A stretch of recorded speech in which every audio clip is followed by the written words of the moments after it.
All right, let's head to New York. The UN General Assembly meeting begins, and we're going to be taking a listen to a number of representatives. Let's go to New York City right now. Mr. President, distinguished delegates. Good morning, everyone. One early morning of April 1993, delegates to the United Nations had coffee, kissed their loved ones, and went to the quiet and comfortable United Nations headquarters to do business as usual. Perhaps as many of us have done this very morning. The same morning in early April 1993, Boutros Boutros-Ghali sent a special rapporteur to report on extrajudicial summary arbitrary executions in Rwanda. He reported a more robust United Nations response was needed. Critically, it found that the abuses could be precursors to genocide in 1993. Unfortunately,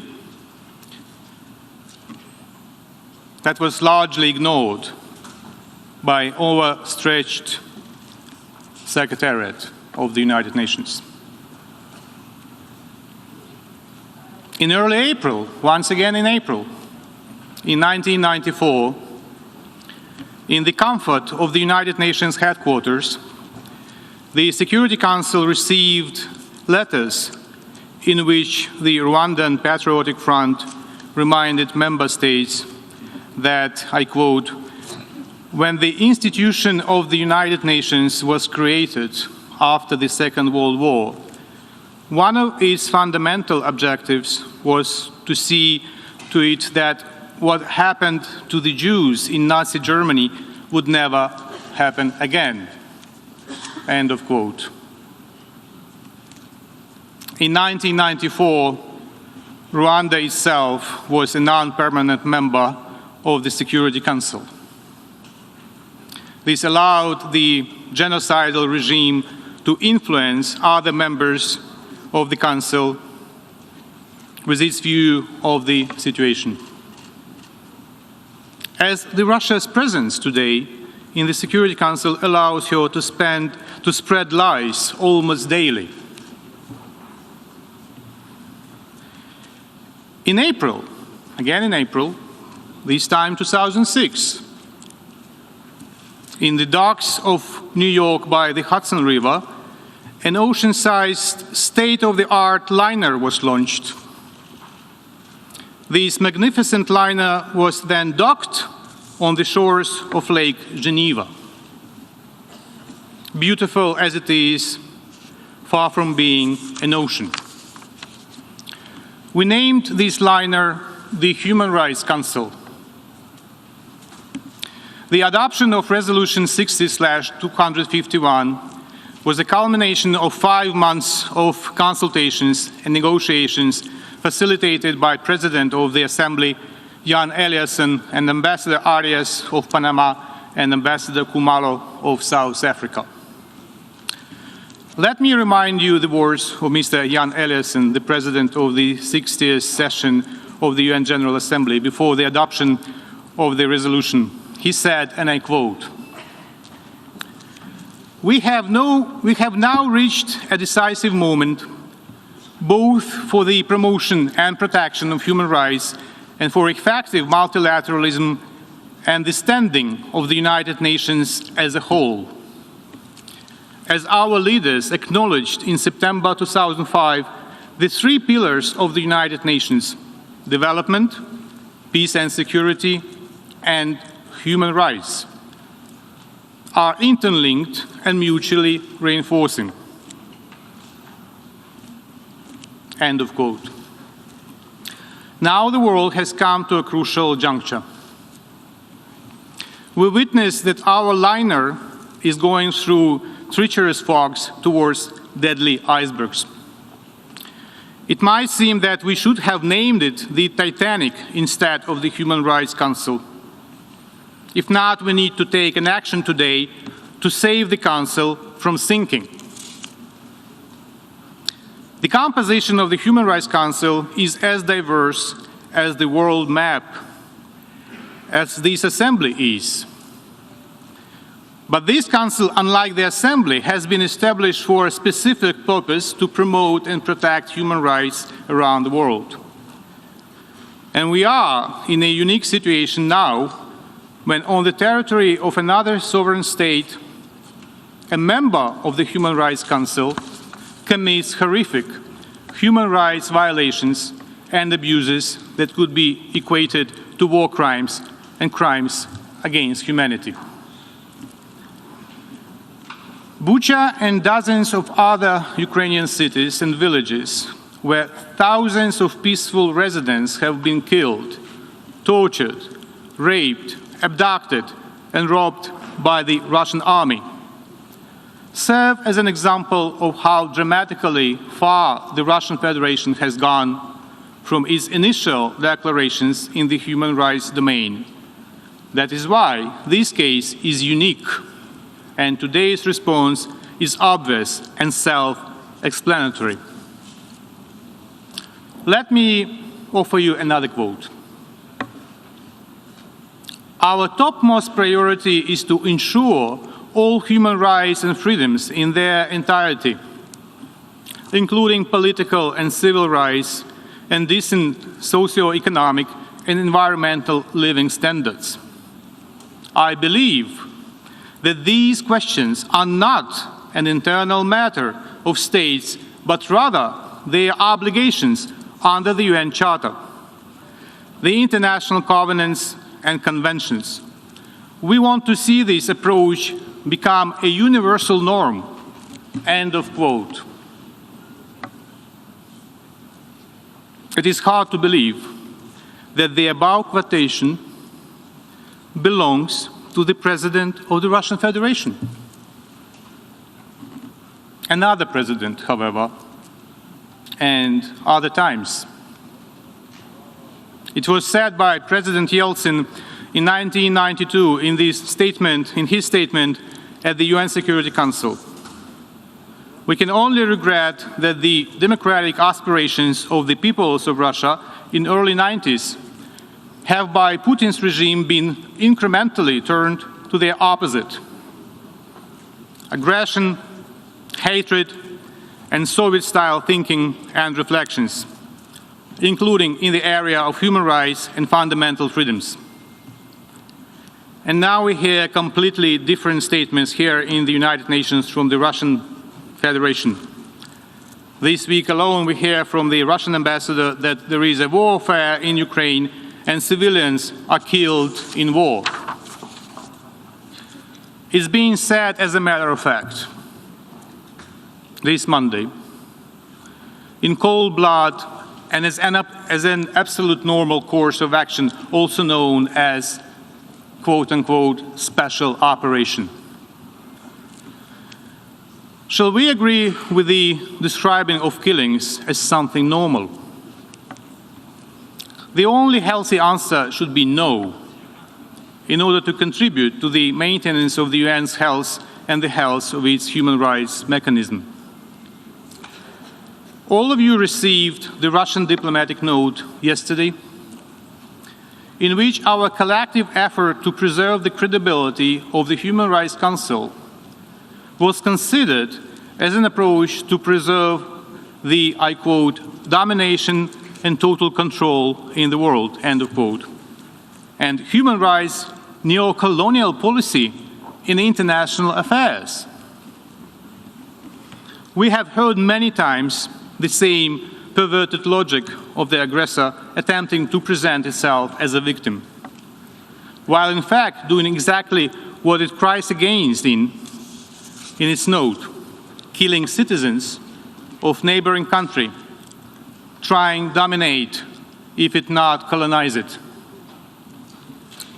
In reply to that, we call on Russia, when its rights of membership in the Human Rights Council are suspended, to return to responsible behavior by implementing the decisions of this Assembly and of Human Rights Council.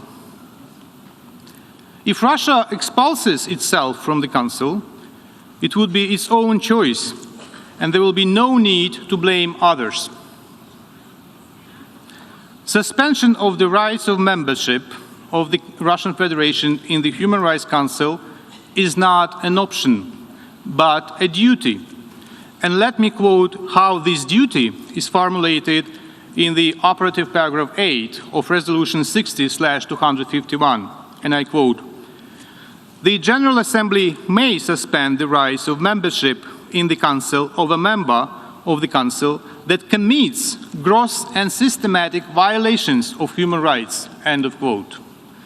So, ladies and gentlemen, it's not an option, it is what the resolution prescribes. We view voting to suspend a state's Human Rights Council rights as a rare and extraordinary action. However, Russia's actions are beyond the pale. Russia is not only committing human rights violations, it is shaking the underpinnings of international peace and security. A draft resolution on the matter under A/ES 11/L4 is a result of the collective effort of a cross-regional group of 24 states that represent all regions. It has been co-sponsored so far by more than 50 UN member states. I call upon all responsible member states to support the draft. Let me now once again refer to the commemoration of one of the darkest pages in recent history, the 1994 genocide against the Tutsi in Rwanda. On this day of grievances and bearing its own tragedy of thousands of Ukrainians killed by the Russian invaders, Ukraine stands together with Rwanda and calls to reaffirm our pledge to never forget and to never allow the recurrence of genocide, which was a result of the international community's indifference. To those of you who, for this or another reason, opts today to keep being a bystander, to abstain, let me quote Elie Wiesel addressing President Clinton in 1999, talking about the perils of indifference. Indifference elicits no response. Indifference is not a response. Indifference is not a beginning, it is an end. And therefore, indifference is always the friend of the enemy, for it benefits the aggressor, never his victim, whose pain is magnified when he or she feels forgotten.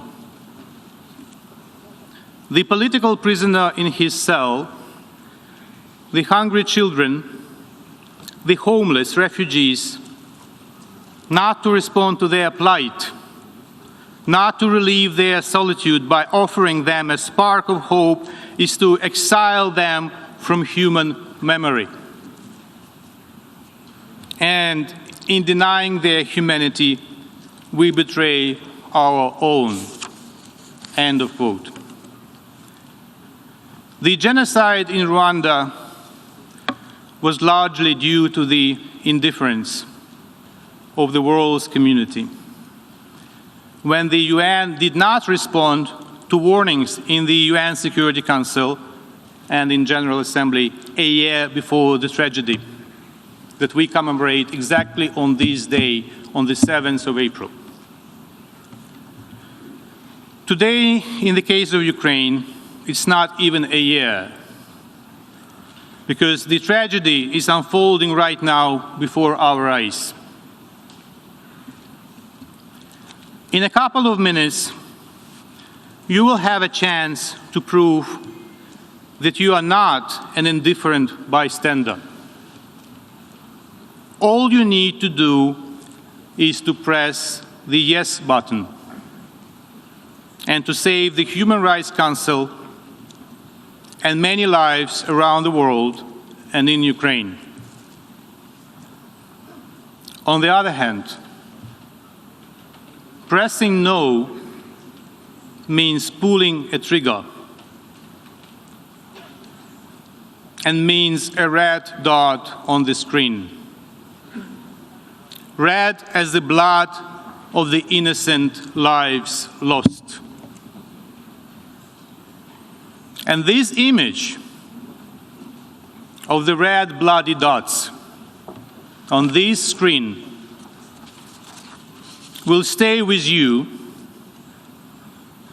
and all of us as long as memory does not fail us.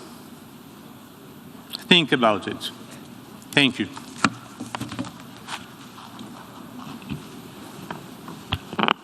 I thank the distinguished representative of Ukraine. We shall now proceed to consider draft resolution A/ES-11/L4. Before giving the floor for explanations of vote before the vote, may I remind delegations that explanations of vote are limited to 10 minutes and should be made by delegations from their seats. I now give the floor to the representative of the Russian Federation.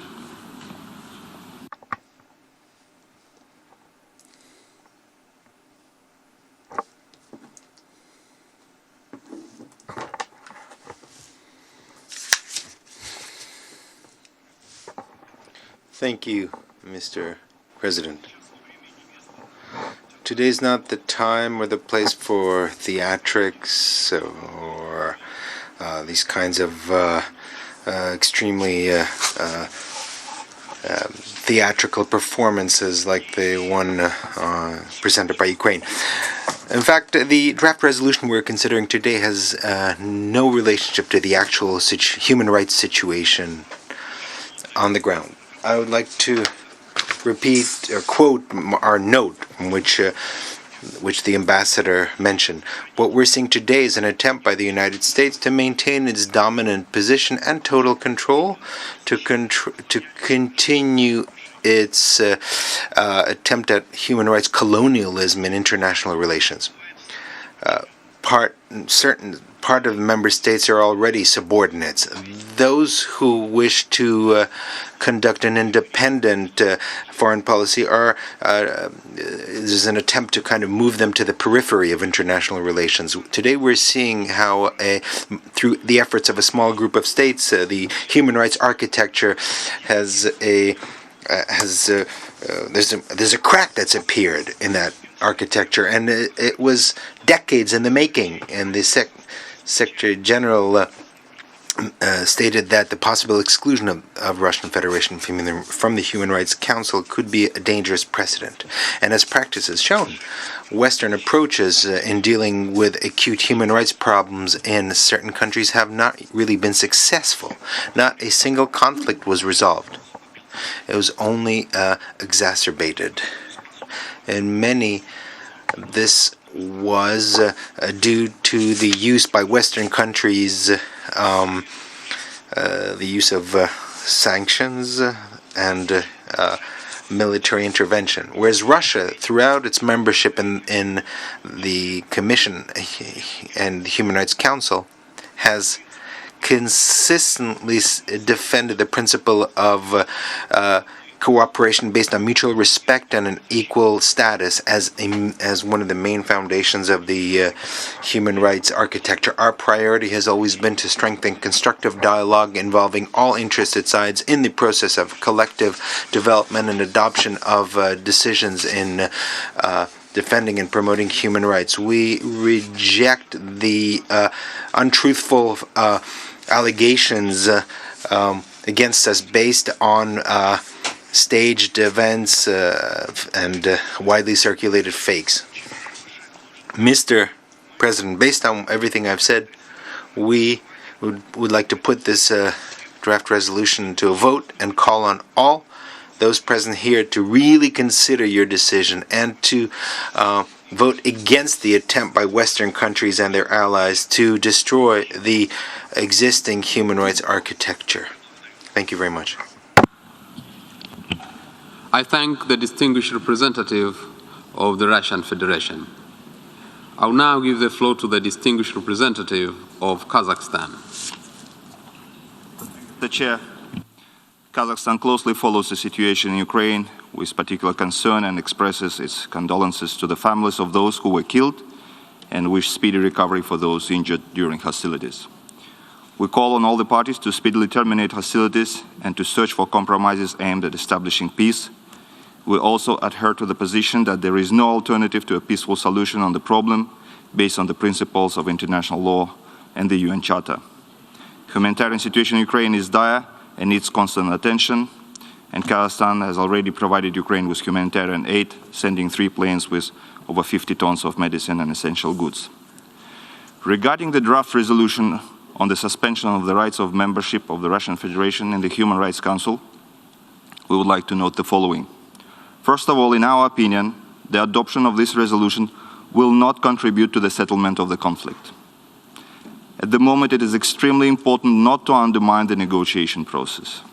In the current situation, it is necessary for all of us to use diplomatic efforts at all international forums, including Human Rights Council, in order to find ways to resolve the problem as soon as possible. Secondly, according to the paragraph 8 of the resolution on the establishment of Human Rights Council, membership of the Council can be suspended in case of gross and systematic violation of human rights. To establish that case, we need to have results of a transparent, unbiased, and professional investigation. In this regard, we believe that the consideration of today's resolution in the General Assembly must be preceded by a comprehensive investigation of human rights violation in Ukraine, carried out under the framework of relevant international mechanisms. We believe that only after receiving concrete conclusions and reliable information, the General Assembly may consider this issue. In the light of the above mentioned, today we will have to vote against this draft resolution. Thank you. I thank the distinguished representative of Kazakhstan. I now give the floor to the distinguished representative of the Bolivarian Republic of Venezuela. Señor Presidente. Mr. President, as a founding member of the United Nations, the Bolivarian Republic of Venezuela is committed to the purposes and principles embodied in the Charter of our organization and to the norms of international law. We believe that the promotion and protection of human rights must be addressed in a just and constructive manner on the basis of dialogue and cooperation in accordance with the principles of impartiality, objectivity, transparency, non-selectivity, non-politicization, and non-confrontation. Human rights should not be used in order to attack sovereign states, since that undermines the universal system of human rights, which is to guarantee the universality and the enjoyment of these rights. All right, we're hearing, of course, this is the ongoing United Nations Security Council vote that is considering, well, rather, actually putting a vote together to suspend Russia from the Human Rights Council. However, we just heard from a representative from Kazakhstan that says they will vote against the measure. So Kazakhstan, and now we're hearing from Venezuela. This is again ongoing live in New York. General Assembly Resolution 60/251, establishing the Human Rights Council, stressed that all human rights are universal, indivisible, interlinked, and intertwined, and that they should be treated in a just and equitable way, on the same footing and with the same degree of concern. However, the practice that we have seen since the establishment of that council until now proves the adoption by certain Western countries of politicization, selectivity, and double standards in dealing with human rights issues. They focus on the situations of certain countries in a manner that serves their political purposes.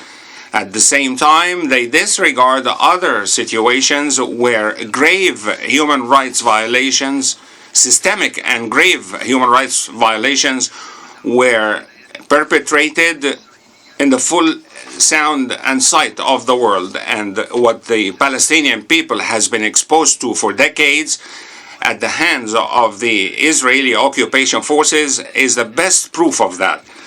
Another example is on the hypocrisy of those states is their disregard for the safety, security, and protection of civilians, including women and children in Donbass, who have been shelled and who have been attacked for years. We haven't seen such a move. At the same time, the invocation of the pretext of paragraph 8 of the resolution establishing the Human Rights Council is a major source of concern, since we have not seen any evidence to base such talk about grave violations of human rights. What is the credibility of the sources of such information? What are the impartial international mechanisms that were providing such information or proving their perpetration? The launching of accusations and the spreading of such accusations through misleading media and the photographs and videos whose sources and places are unknown, and their spreading through open sources cannot be basis for General Assembly action on the issue. As in the Syrian situation, Security Council and General Assembly meetings are always preceded with theatrical provocations, such as we witness in the Ukraine, to justify decisions planned by Western and hostile countries in the name of international legitimacy. Mr. President, the draft resolution before us today involves a serious case of hostility and a clear example of the adoption of exclusion of which we have warned. The suspension of the membership of the Russian Federation in the Human Rights Council will have an adverse effect on its balance, its universality, and the effectiveness of its role. Such suspension will enhance the hegemony of a group of Western countries on this important body. They will impose their vision and their criteria for human rights, and which will be used as a tool of political pressure and the targeting of certain countries. To be more frank and transparent, we believe that such practices represent a threat to the existence of the United Nations organization itself. Therefore, and proceeding from our firm and principled position in rejecting all attempts to politicize human rights, we will vote against the resolution before us, and we urge other delegations to be aware of the dangers of embracing these efforts at confrontation, isolation, and hostility. We call for the rejection of double standards and to keep human rights issues away from all political considerations. If we want the United Nations to continue and survive, we should all say no to such resolutions. Thank you, Mr. President. I thank the distinguished representative of the Syrian Arab Republic. I now give the floor to the distinguished representative of Cuba. Señor Presidente, Cuba abogado. Mr. President, Cuba has always advocated for and worked toward a human rights council capable of facing the challenges of the international community in this area. No country is exempt. We defend the objectivity, impartiality, and transparency in the work of that body. Its procedures and mechanisms should work on the basis of true information. The use of the clause on suspension of membership in the Council will not favor finding a peaceful, lasting, and negotiated solution to the conflict in Ukraine. It will not promote the dialogue and understanding which should be prevalent in human rights issues. Only a few days after concluding a regular session of the Human Rights Council, that body was not even given the opportunity to state its position. Mr. President, since the start of the negotiating process on the building of the new council that would follow the Human Rights Commission, Cuba opposed the clause on suspension of membership, given the serious risk that it could be used by specific countries which favor a double standard, selectivity, and politicization of human rights issues. That clause can be activated with the support of only 2/3 of those present and voting.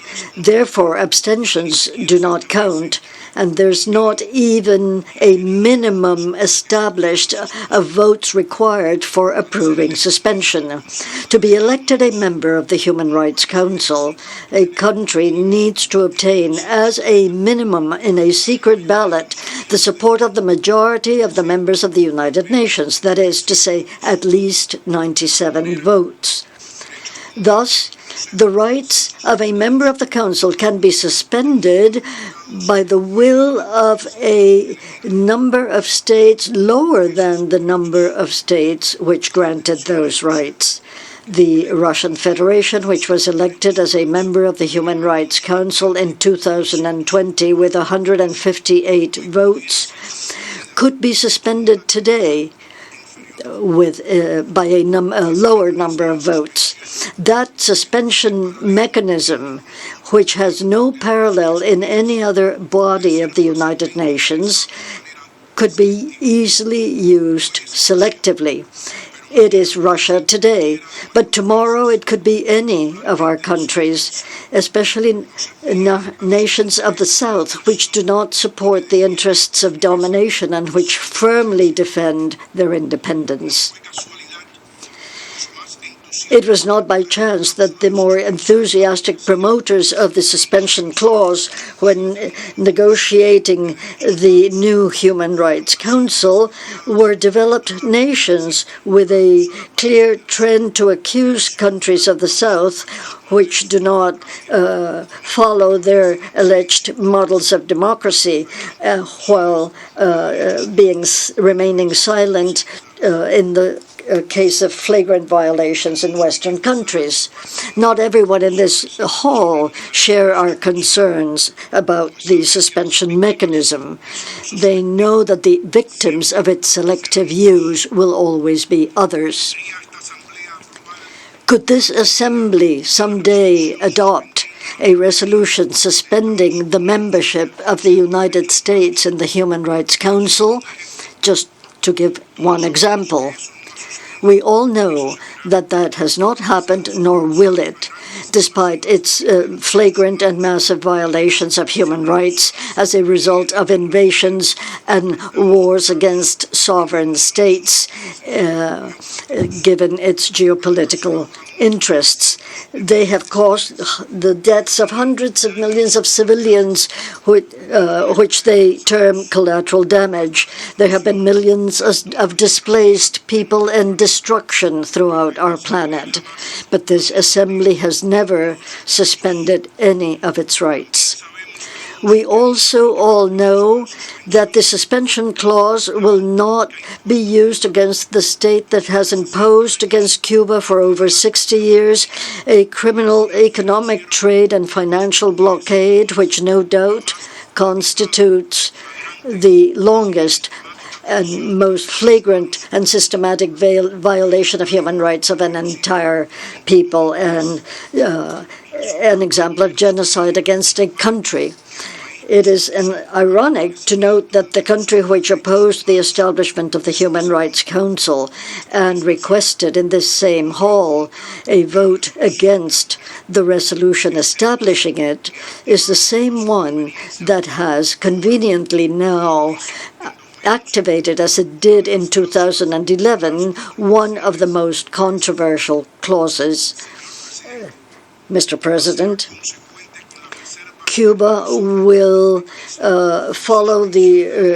will be consistent with the reservations when in 2006 Resolution 60/251 establishing the Human Rights Council and 65/265 of 2011 on the suspension of the rights of Libya. Adoption of the draft resolution we are considering today will establish a dangerous additional precedent, especially for the South.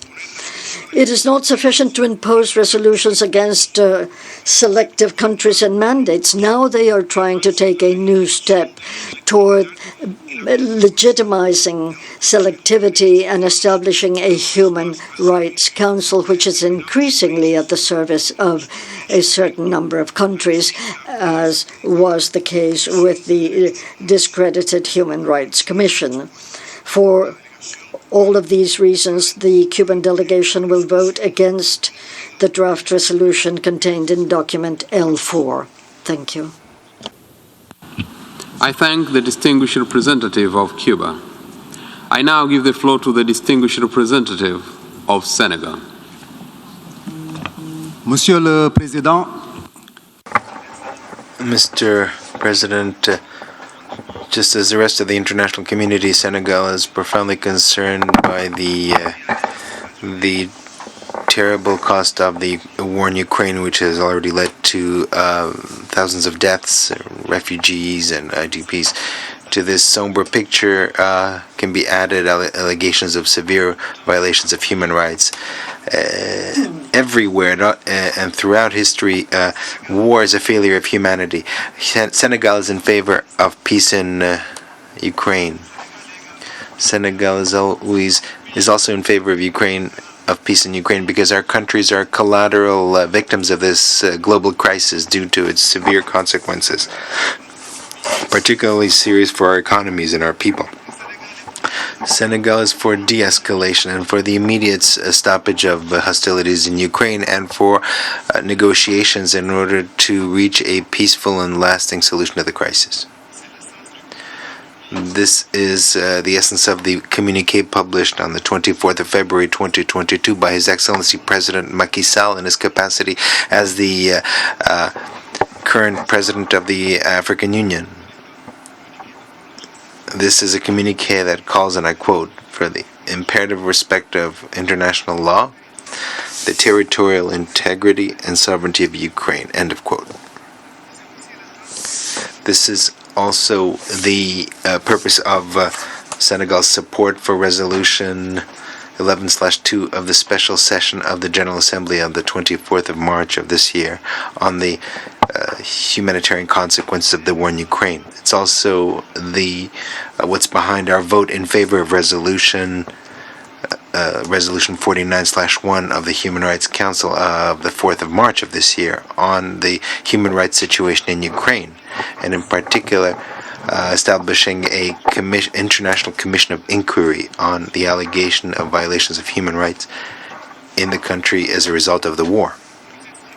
We believe that it is the publication of the conclusions of this commission that will give us a full overview of the nature and the scope of the violations. This overview will therefore give us the exact type of sanctions that should be envisaged. Now, this resolution decides on sanction measures before the inquiry commission that we've established delivers its outcome. So it anticipates on the work of this commission. Bearing in mind all these considerations, the Senegal will abstain on voting from this text to be consistent with the resolution of the Human Rights Council of the 4th of March, setting up an international commission of inquiry on the human rights violations in Ukraine. Thank you. I thank the distinguished representative of Senegal. I now give the floor to the distinguished representative of South Africa. Mr. President, South Africa is deeply concerned about the continuing conflict in Ukraine, the loss of lives, and the deteriorating humanitarian situation. We reiterate our view that as a matter of urgency, there must be a cessation of hostilities, which would be the first step in a comprehensive response to the humanitarian crisis. South Africa stresses once again that dialogue, mediation, and diplomacy is the only path to end the current conflict. Wars end when dialogues begin, and wars endure when there is no dialogue. In this regard, we welcome the efforts by Ukraine and Russia to hold talks without preconditions. South Africa expresses the hope that both parties will use diplomacy to de-escalate the situation in Ukraine, leading to a durable political and security situation. We maintain that all parties have much to gain from a negotiated outcome and much to lose from unnecessary and violent conflict. The General Assembly must therefore encourage mediation and dialogue and adopt constructive outcomes leading to that. Mr. President, South Africa is deeply concerned at the reports of civilian casualties in Ukraine. As the international community, we cannot be indifferent to the killing and suffering of civilians. The humanitarian crisis that has resulted from the ongoing military operations must be addressed, and there must be an urgent opening of humanitarian corridors and the provision of aid to the civilian population, which, as usual, bears the brunt of the suffering when violent confrontation breaks out.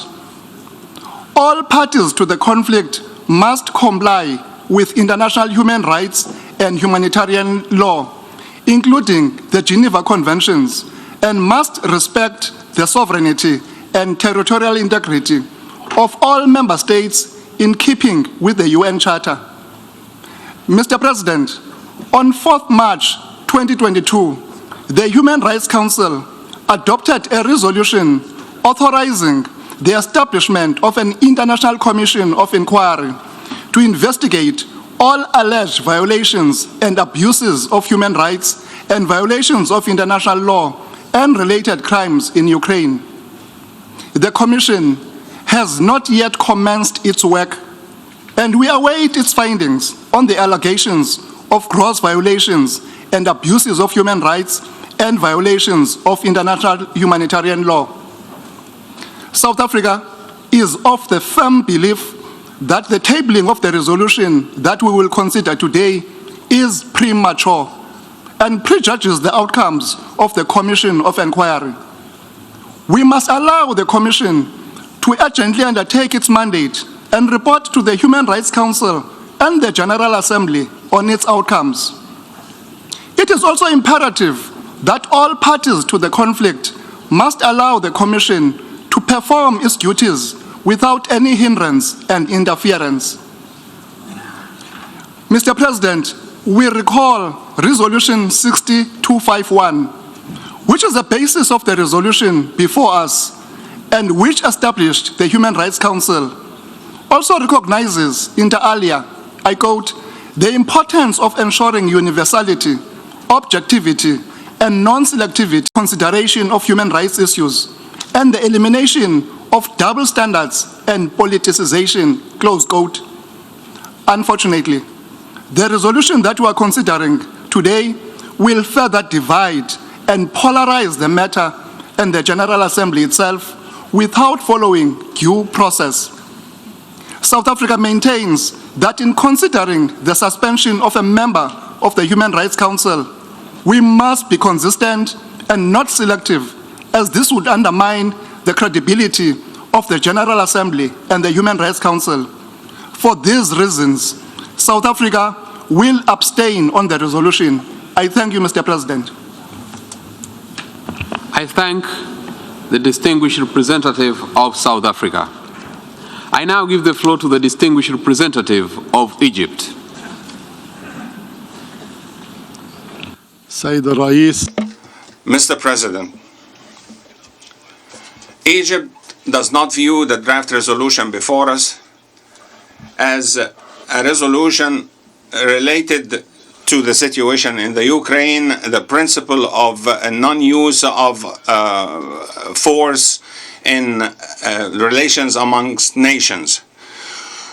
We rather are concerned of the functions and mandates of United Nations bodies. Our principal position rejects the current tendency, since it undermines the purposes for which the organization, its bodies and agencies were established, as well as its credibility and multilateral work. Egypt considers that what we are doing today in considering the draft resolution represents a serious crossroads for the United Nations in its entire existence. The organization's respect for its charter, its rules of procedure, and its methods of work led the international community to rely on it in all international issues based on rules and regulations that are applied in the conduct of international relations with a view to preserving international peace and security that are in danger at this moment. The current draft resolution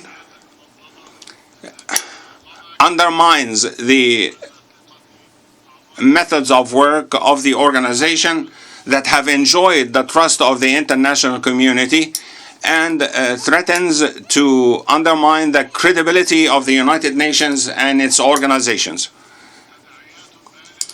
leading to further negative repercussions on the organization's ability to fulfill its role in accordance with its charter and as it has done for 75 years. Egypt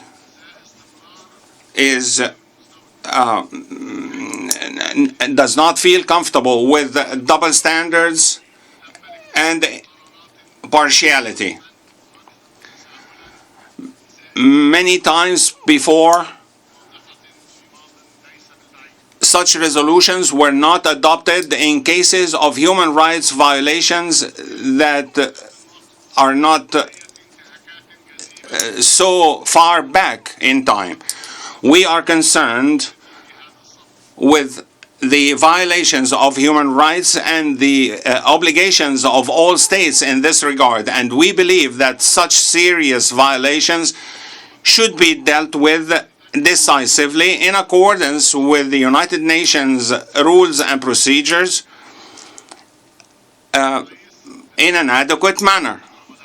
Based on all of this, Egypt does not believe that the draft resolution is being proposed at the right moment, and we warn of it. Thank you. I thank the distinguished representative of Egypt. I now give the floor to the distinguished representative of Brazil.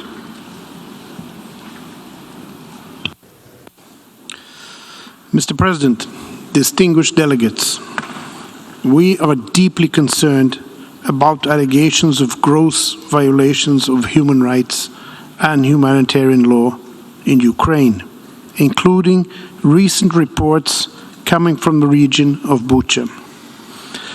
The images of extreme violence against civilians and the high number of deaths, many of them with signs of torture and ill treatment, are profoundly disturbing. Our deep sympathy goes to all victims and their families. The Human Rights Council created last month a commission of inquiry with a mandate to establish the facts and circumstances that may amount to violations and abuses of human rights and of humanitarian law in Ukraine.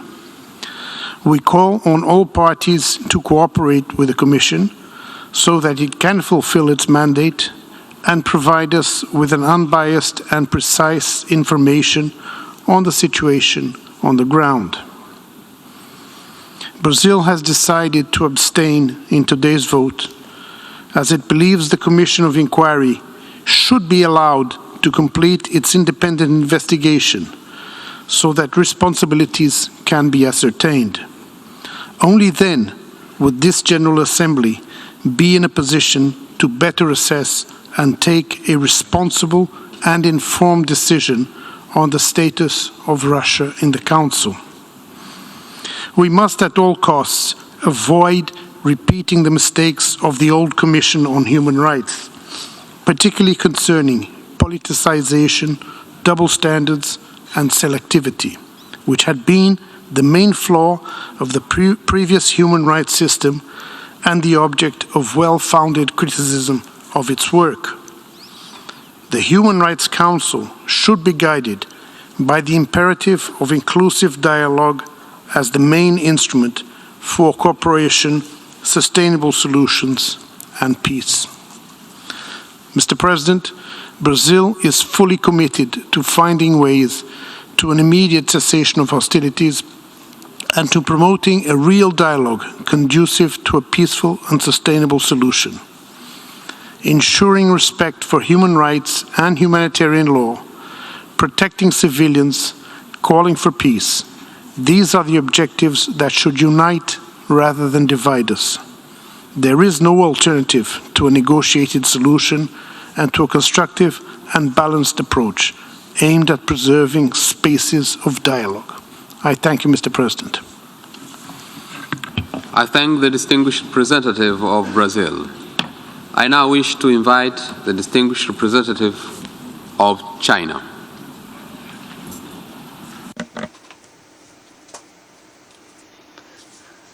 Thank you, Mr. President. Mr. President, on the Ukraine issue, China always believes that the sovereignty and territorial integrity of all countries, including Ukraine, should be respected, that the purposes and principles of the UN Charter should be upheld, that the legitimate security concerns of all countries should be taken seriously, and that all efforts conducive to a peaceful settlement of the crisis should be supported. Putting an early end to the fight is the urgent expectation of the international community. It is also what China is striving for.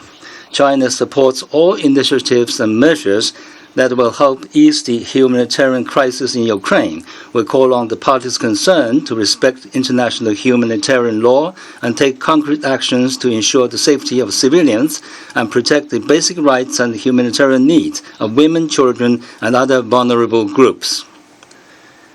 The reports and images of civilian deaths in Bucha are disturbing. The relevant circumstances and specific causes of the incident must be verified and established. Any accusations should be based on facts. Before a full picture is clear, all sides should exercise restraint and avoid unfounded accusations. Mr. President, dialogue and negotiation is the only way out of the Ukraine crisis. China always believes that the international community should remain rational, strengthen unity, and do more to facilitate dialogue and negotiation and political settlement. It should not set up obstacles or add resistance, let alone adding fuel to the fire to aggravate confrontations. We regret to see that the conflict has caused civilian casualties and massive displacements. And the all-dimensional indiscriminate sanctions without a bottom line have brought serious negative impact on the post-pandemic recovery, creating new and complex problems, reversing hard-won development gains, and making the realization of the 2030 agenda even more difficult. People around the world, especially those in developing countries, have to bear the soaring oil and food prices. Life amid the pandemic has become even more difficult, and the rights of women and children even more difficult to be protected. Developing countries are not parties to the conflict, yet they are forced to get involved in this geopolitical competition and great power rivalry. This is unfair. Some individual countries, while talking loudly about peace, are obsessed with creating bloc confrontations, including provoking tensions in the Asia-Pacific region. This self-conflicting and self-serving practice is very dangerous and worrying and should be resolutely rejected. Mr. President, China always calls for promoting human rights through constructive dialogues and cooperation on the basis of equality and mutual respect. At the same time, we firmly oppose the politicization or instrumentalization of human rights issues, oppose the selective and confrontational approaches, as well as double standards on human rights issues, and oppose exerting pressure onto other countries in the name of human rights. Those are also important elements contained in General Assembly Resolution 60/25, which set up the Human Rights Council. The draft resolution before us will deprive a country's legitimate membership in the Human Rights Council. Such an important matter must be handled with the utmost delicacy, based on facts, with calmness, objectivity, and reason based on facts and truth. Nevertheless, this draft resolution was not drafted in an open and transparent manner, nor did it follow the tradition of holding consultations with the entire membership to heed the broadest opinions. Under these circumstances, such a hasty move at the General Assembly, which forces countries to choose sides, will aggravate the division among member states and intensify the confrontation between the parties concerned. It is like adding fuel to the fire, which is not conducive to the de-escalation of conflicts and even less so to advance in the peace talks. Dealing with the membership of the Human Rights Council in such a way will set new dangerous precedent, further intensify confrontation in the field of human rights, bringing a greater impact on the UN governance system and produce serious consequences. Therefore, China will have to vote against this draft resolution. China calls on all parties to work together in the same direction so as to create opportunities for peace and prospects for negotiation. China will continue to hold an objective and impartial position and play its responsible and constructive role in this regard. Thank you, Mr. President. I thank the distinguished representative of China. I now give the floor to the distinguished representative of Mexico.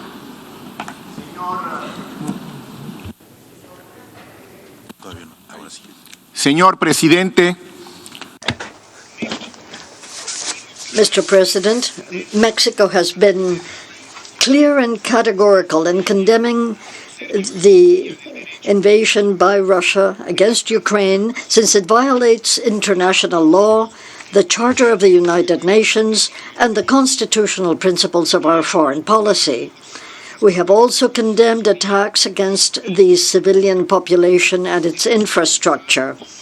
We have promoted everything which facilitates access to humanitarian assistance, and we have joined those voices which call for the immediate cessation of hostilities. Recent reports about the situation in Ukraine show us that we are facing a probable commission of serious violations of international law and the international law of human rights and of humanitarian international law. Mexico has thus clearly backed the Secretary General's call to conduct impartial investigations which may allow identifying those responsible and have effective accountability. My country also supported the adoption of Resolution 49/1 of the Human Rights Council to establish an independent commission of inquiry in order to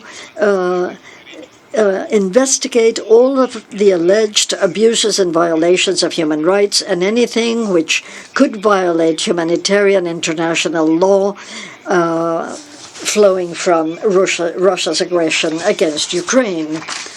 Mexico also follows attentively the process of an inquiry of the International Criminal Court of alleged international crimes committed in Ukraine and clearly supports the work done by the prosecutor to establish and clarify the facts.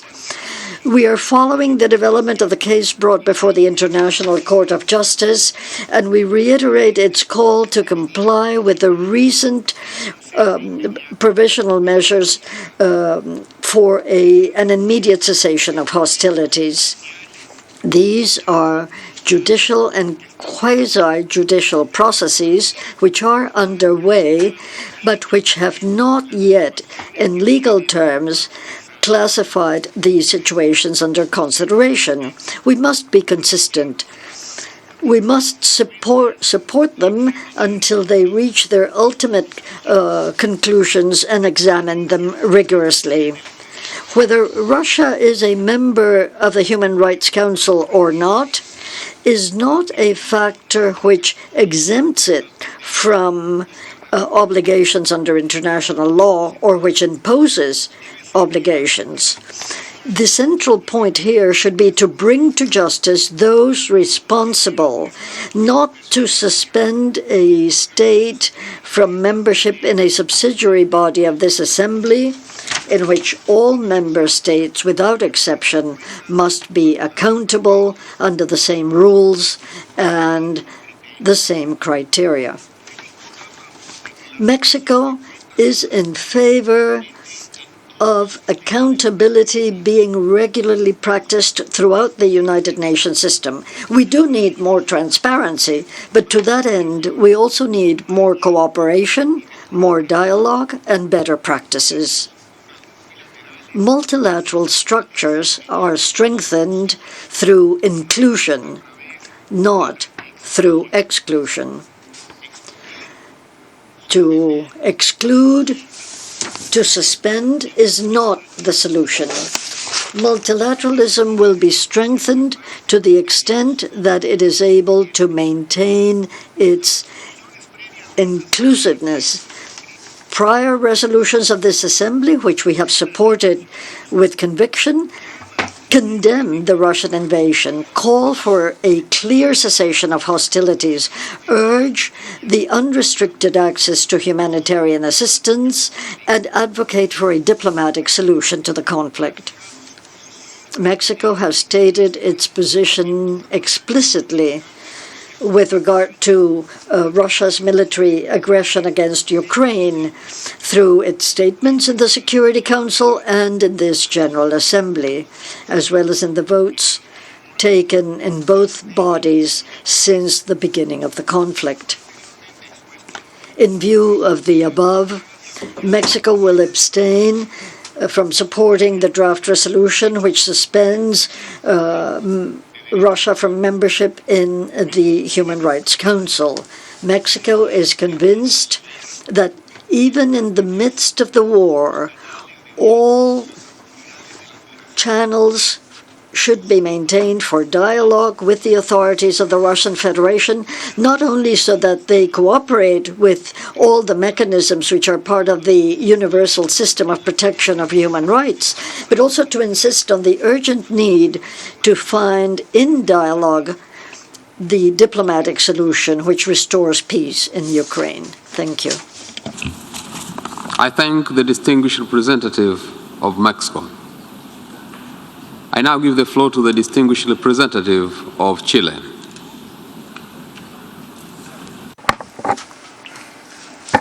Thank you, Mr. President. Allow me to start my intervention by paying tribute to the brutal war that is taking place in Ukraine, caused by an aggression that violated international law, international humanitarian law, and the UN Charter. The tragic images of Bucha that came to our homes last week moved us tremendously. We condemn the invasion of Ukraine. The decision that we are discussing is a decision that my country would have never wanted to discuss. We are fully in favor of multilateralism. The multilateral system is a home for everyone. However, to be a member of the Human Rights Council involves certain requirements, including conduct consistent with the promotion and protection of human rights everywhere. As member states of this assembly adopted a relevant resolution which states that the members of the Human Rights Council must follow the strictest standards in the promotion and protection of human rights. That same resolution in paragraph 8 entrusts to this assembly the responsibility of suspending a member state from the council when that state does not comply with these strict norms of protecting and promoting human rights. Our responsibility to human rights, rather than a specific country or Russia or Ukraine, our responsibilities to human rights, and the suspension of the Russian Federation from the Human Rights Council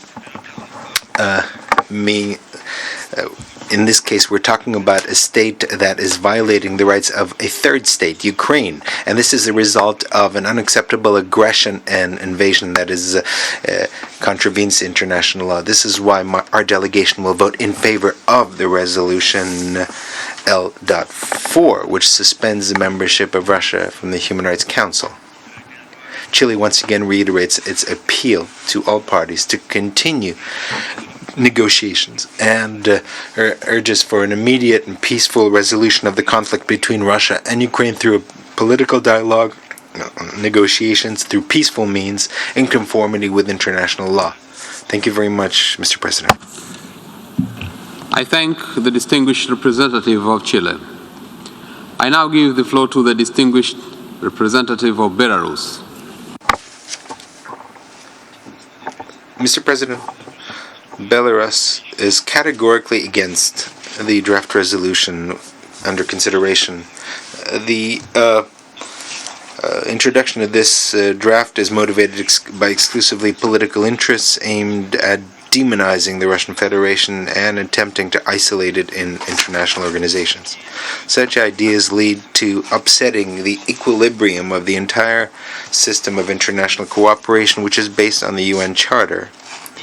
And it could have a long-term negative impact, even leading to the destruction of the UN as a whole.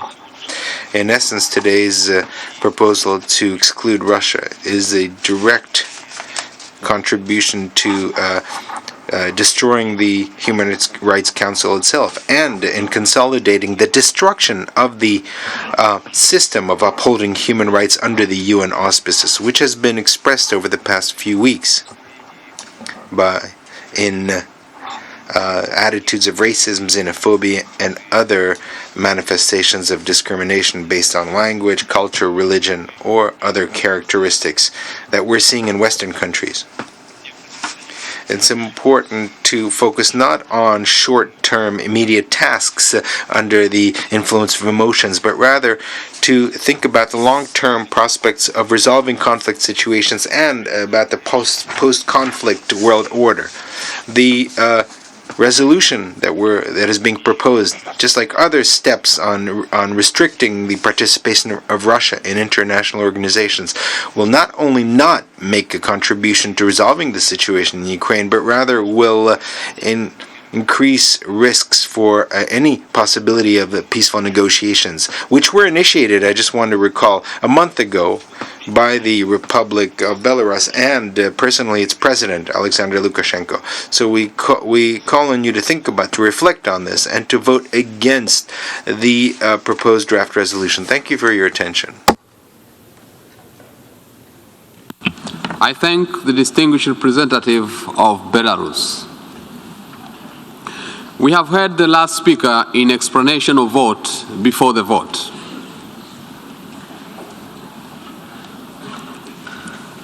The Assembly will now take a decision on a draft resolution A/ES-11/L4 entitled Suspension of the Rights of the Membership of the Russian Federation in the Human Rights Council.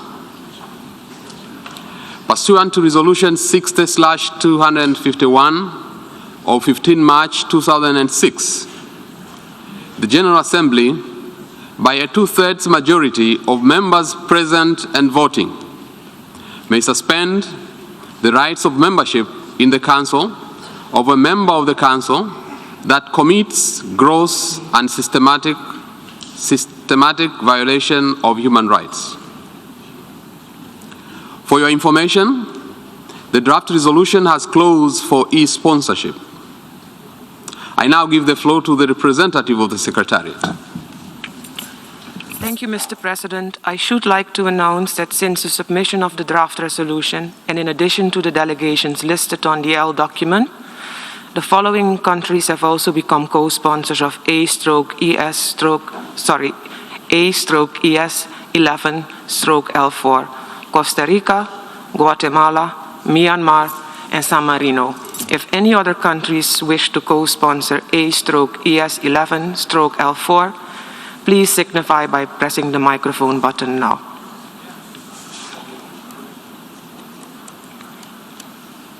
I see none. I thank you. Sorry, Tonga.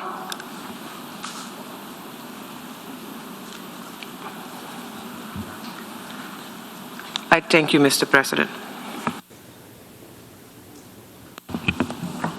I thank the representative of the Secretariat. A recorded vote has been requested. We shall now begin the voting process. Those in favor of draft resolution A/ES-11/L4, please signify. Those against, abstentions. The General Assembly is now voting on draft resolution A/ES-11/L4, entitled Suspension of the Rights of Membership of the Russian Federation in the Human Rights Council. Will all delegations confirm that their votes are accurately reflected on the screen?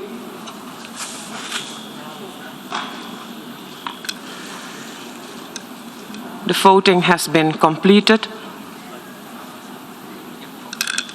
Please lock the machine.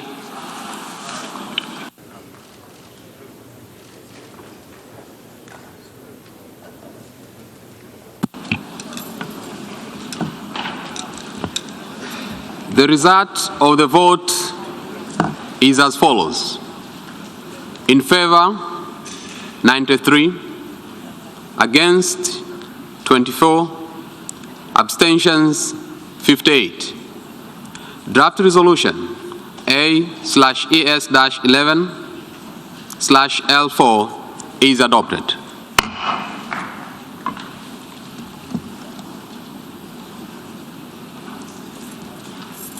Before giving the floor for explanations of vote after the vote, may I remind delegations that explanations of vote are limited to 10 minutes and should be made by delegations from their seats. I now give the floor to the distinguished representative of India.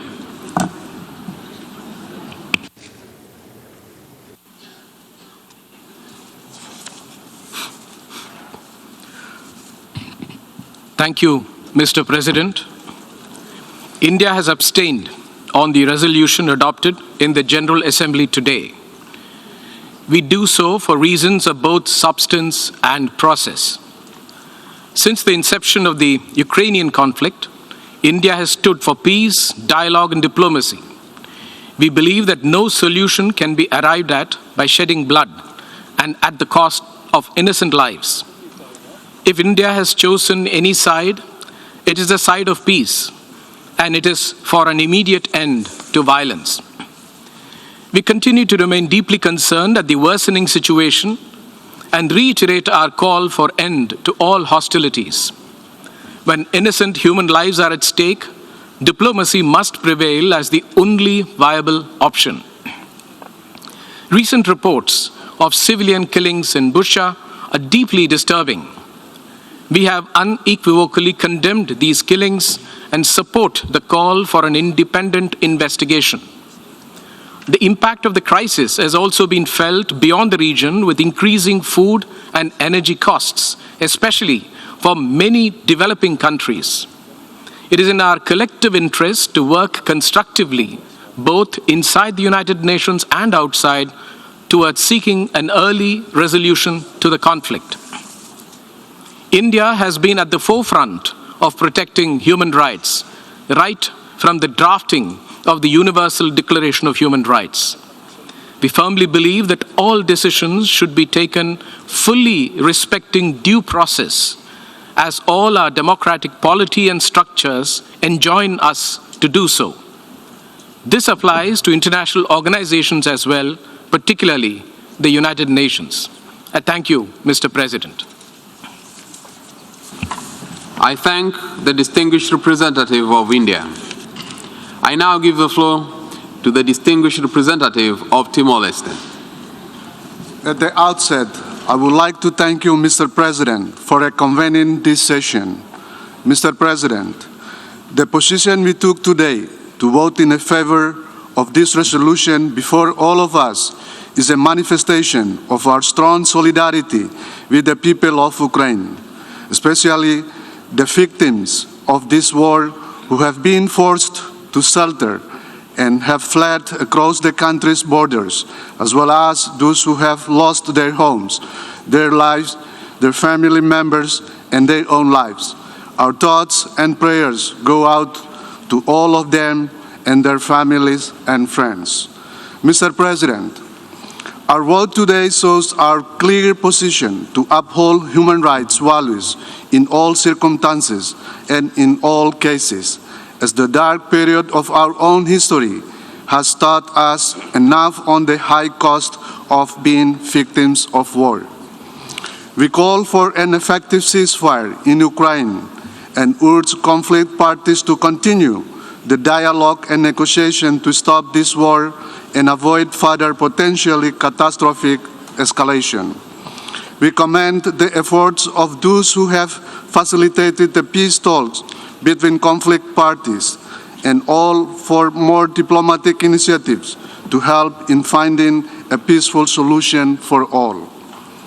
All parties must ensure the safety and protection of all civilians. It is our hope that peace is reclaimed immediately and that the important work for a healthy, prosperous, and sustainable future is restored for all. I thank you, Mr. President. I thank the distinguished representative of Timor-Leste. I now give the floor to the distinguished representative of Qatar.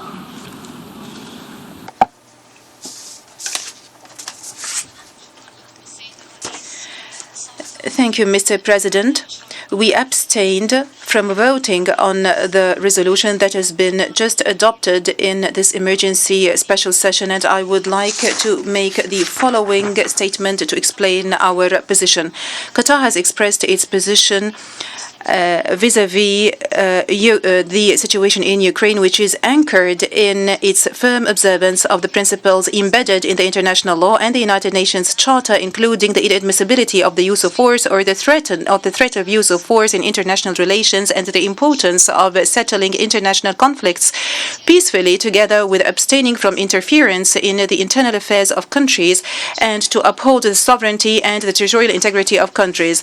And we have reiterated that the insurance of the safety of civilians should have the priority, and we stress the importance of upholding the international humanitarian law, together with protecting civilian infrastructure and facilities and civilians working in the medical and humanitarian fields, together with journalists, as well as facilitating the evacuation of civilians and the rapid and safe access to humanitarian aid according to the international principles of delivering humanitarian aid. And we commend the tireless efforts made by the United Nations and international humanitarian organizations to respond to the emergency humanitarian needs, and we continue to communicate with international partners to assess the humanitarian situation and to deliver the necessary aid to the Ukrainian people. Mr. President, we reiterate the call by the Secretary General to revert to the path of dialogue and negotiations and for an immediate ceasefire. We also reiterate Qatar's call for all parties to the conflict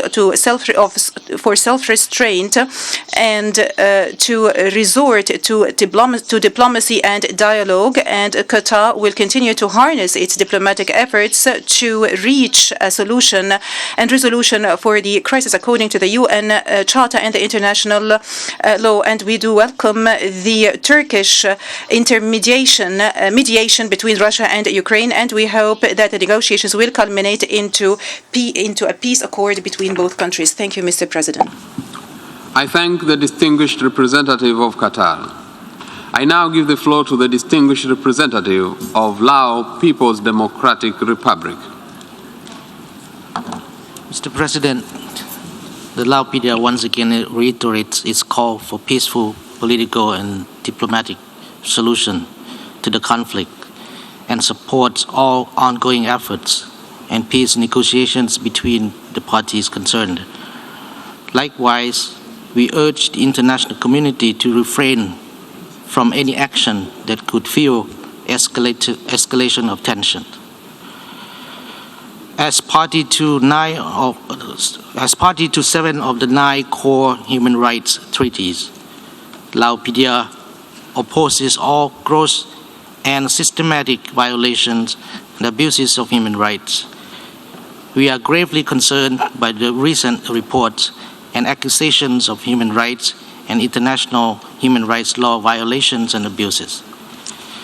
We are of the view that such serious allegation must not be taken lightly and must be backed up by solid evidence and verified by an independent investigation mechanism of the United Nations, especially the Human Rights Council Independent International Committee inquiries.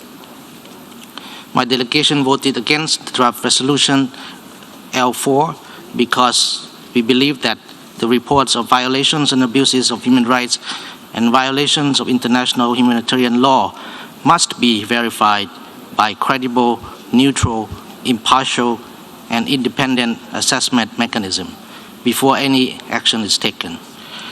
Lao PDR is concerned by the notion that any of member states of the UN Human Rights Council can be subject to suspension and other punitive measures without due process of investigation and verification. As this issue is of paramount importance for all United Nations members, we also believe that all GA resolutions should be adopted by consensus, reflecting the spirit of equality, solidarity among UN member states. In conclusion, my delegation believes there is a dire need for more clarification through an independent mechanism that should be accepted and supported by all member states before drawing conclusion and passing judgment. We remain hopeful that the most urgent task now is to create the environment conducive for a peaceful resolution to the conflict an immediate ceasefire agreement, which will eventually lead to total cessation of hostilities. I thank you, Mr. President. I thank the distinguished representative of Lao People's Democratic Republic. I now give the floor to the distinguished representative of Indonesia. Thank you, Mr. President. It is distressing to see the hostilities in Ukraine persist and the number of civilians and casualties continue to rise. We share the international community's deep concern regarding the devastating human rights and humanitarian situation in Ukraine. And we do not take lightly reports of gross and systemic violations and abuse of human rights, including recent reports from Bucha. For these reasons, we believe the Human Rights Council must remain seized on the matter and supports the Secretary General's call for a thorough and independent investigation. We also fully support the establishment of an independent international commission of inquiry by the Human Rights Council. Mr. President, there is no question that those responsible for violations and abuse of human rights in Ukraine must be held accountable and brought to justice. The Commission, therefore, must receive full support and access needed to effectively carry out its mandate. In the meantime, we have to give a chance for the Commission to work in an objective and transparent manner and present its findings and reports. We must allow due diligence and not prejudice and not prejudge the work of the Commission. The General Assembly must also be prudent. It is important. 我们必须要先收到所有的事实然后采取行动。 Members. Moreover, the General Assembly's action must not create negative precedents that can undermine the credibility of this august body. It is for these reasons Indonesia abstained on Resolution L4. Mr. President, Indonesia remains steadfast in our commitment to respect and protect human rights for all. Our priority now must be to save lives and protect civilians in Ukraine. We reaffirm our call to all parties to stop the hostilities and to spare no efforts to achieve peace through dialogue and diplomacy. This is the only way we can end the suffering and senseless loss of lives in Ukraine and to prevent the increasing negative impact of the war beyond the region. So we must stop the war, and I repeat, we must stop the war now, otherwise we will all suffer. Thank you, Mr. President.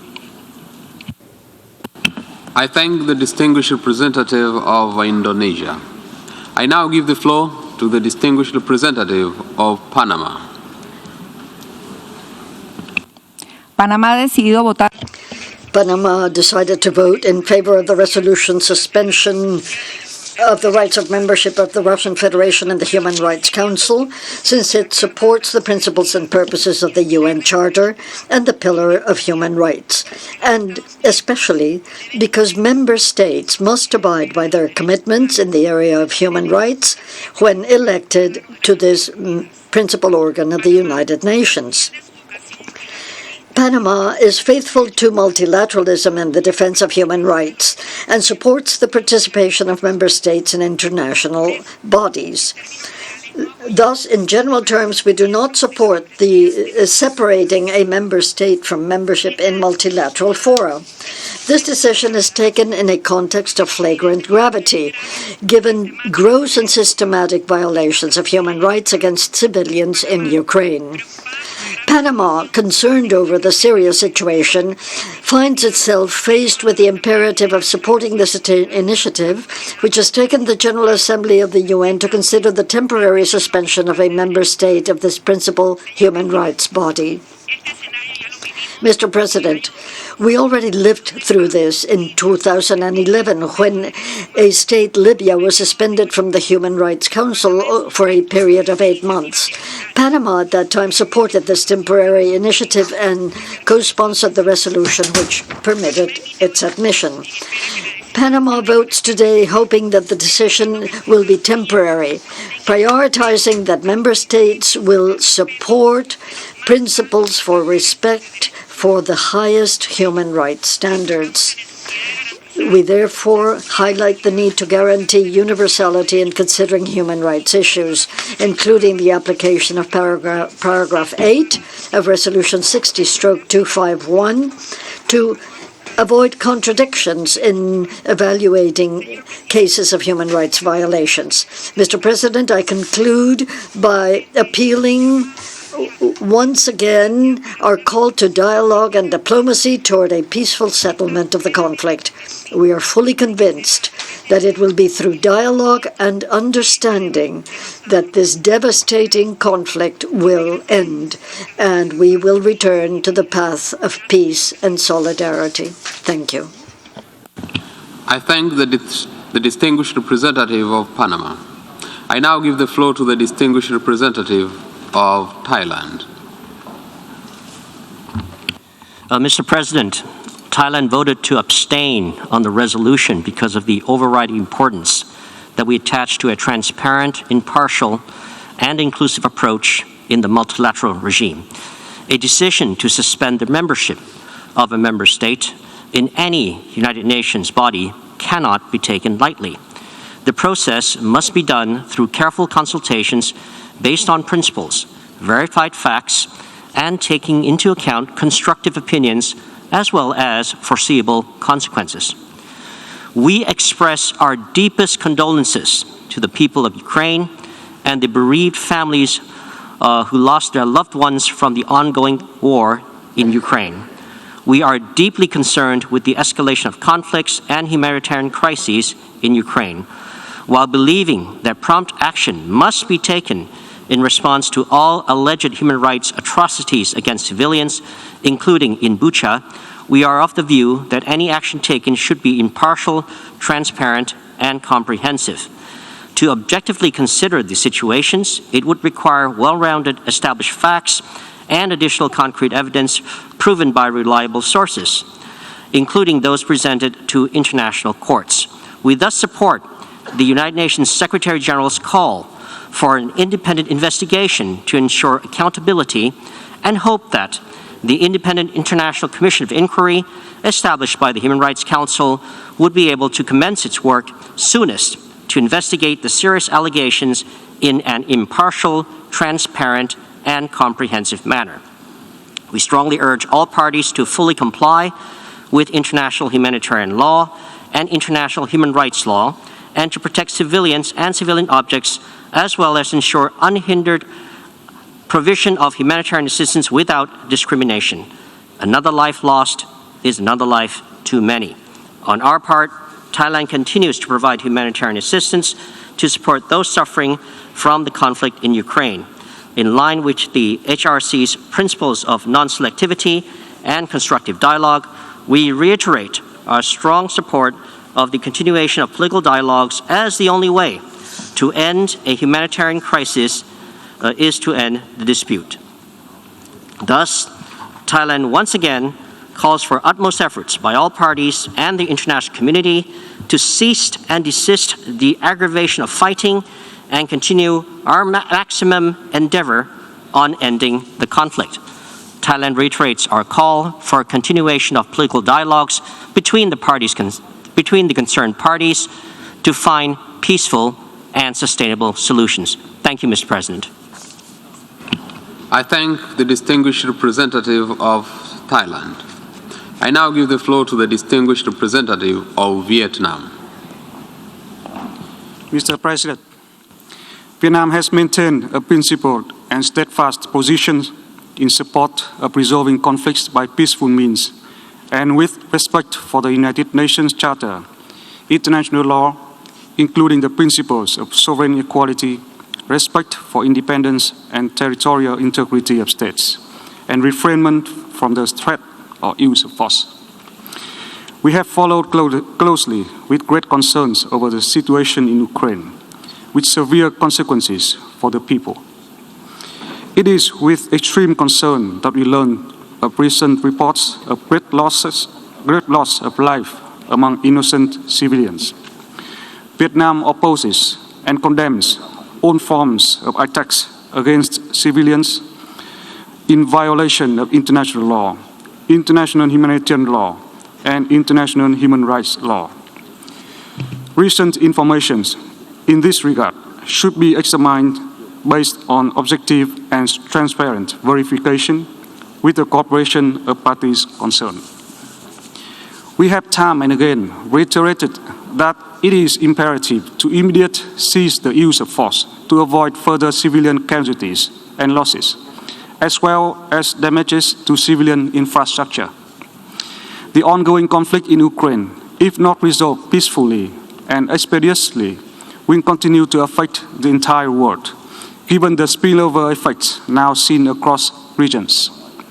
We are therefore convinced that the only way forward is to de-escalate tensions, resume dialogue and negotiation through all channels, with a view to achieving long-term solutions that take into consideration the interests and concern of all parties, in accordance with international law. There is no viable alternative.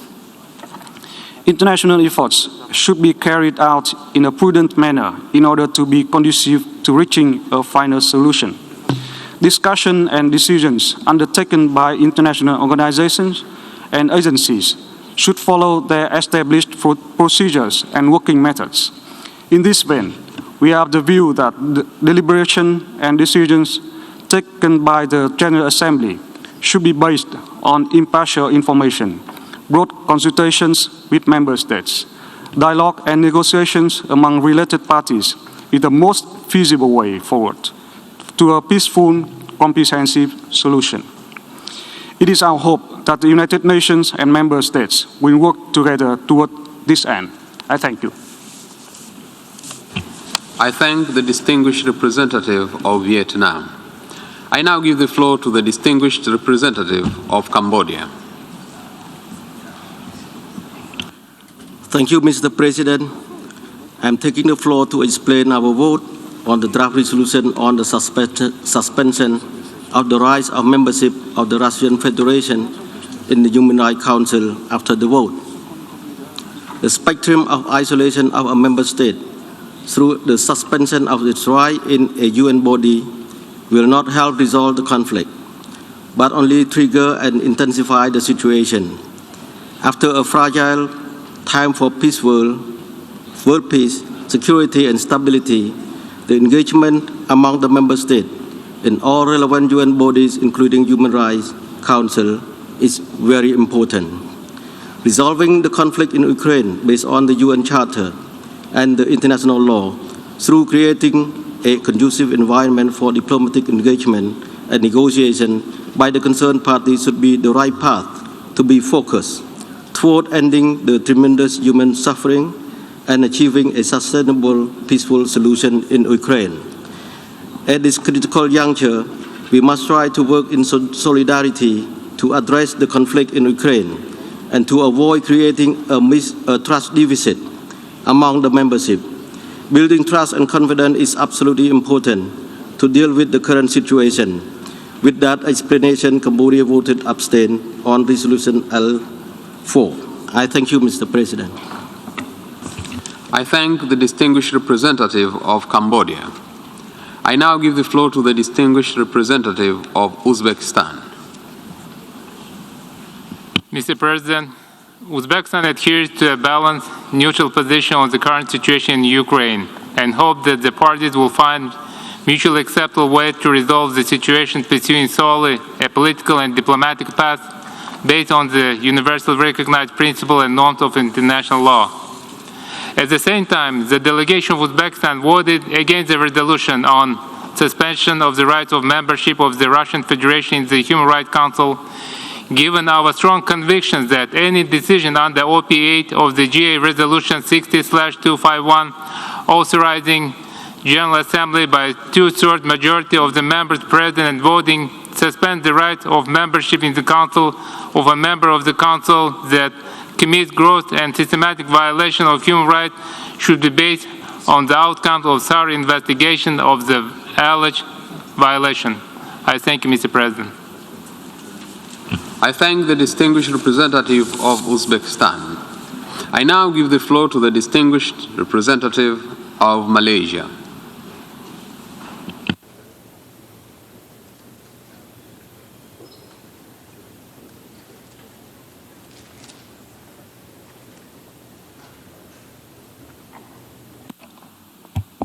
Mr. President, Malaysia remains deeply concerned with the worsening situation in Ukraine and continues to closely monitor developments, including the humanitarian situation on the ground.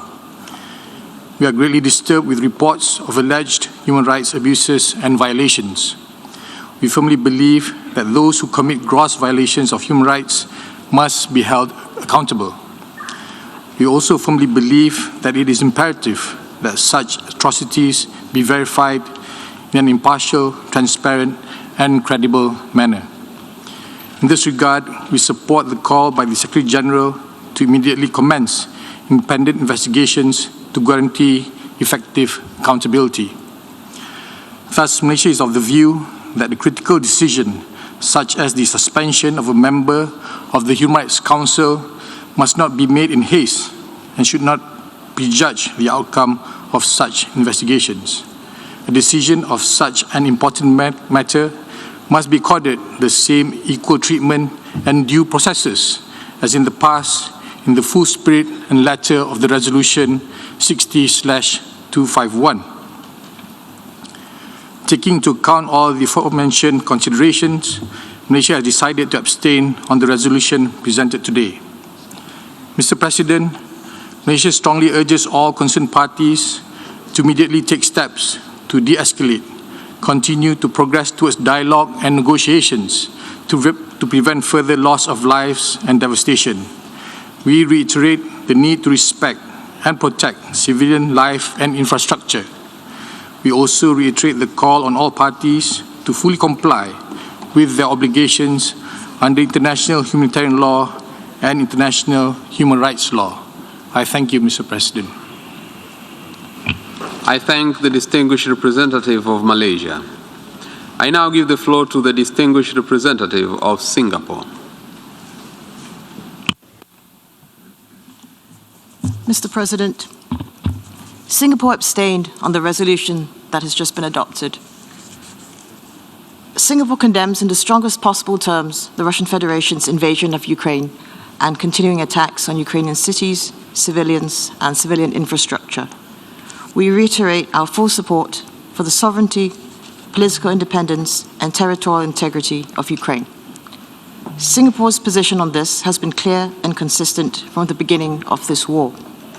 This is why we co-sponsored and voted in support of Resolution ES-11/1, Resolution ES-11/2, and also co-sponsored Human Rights Council Resolution 49/1. Mr. President, Singapore is gravely concerned and distressed by the latest reports and images from Bucha and other Ukrainian towns of high civilian casualties and destruction of civilian infrastructure. We strongly condemn any violations of human rights and international humanitarian law. In this regard, we urge the full and urgent implementation of Resolution ES-11/1, Resolution ES-11/2, and Human Rights Council Resolution 49/1.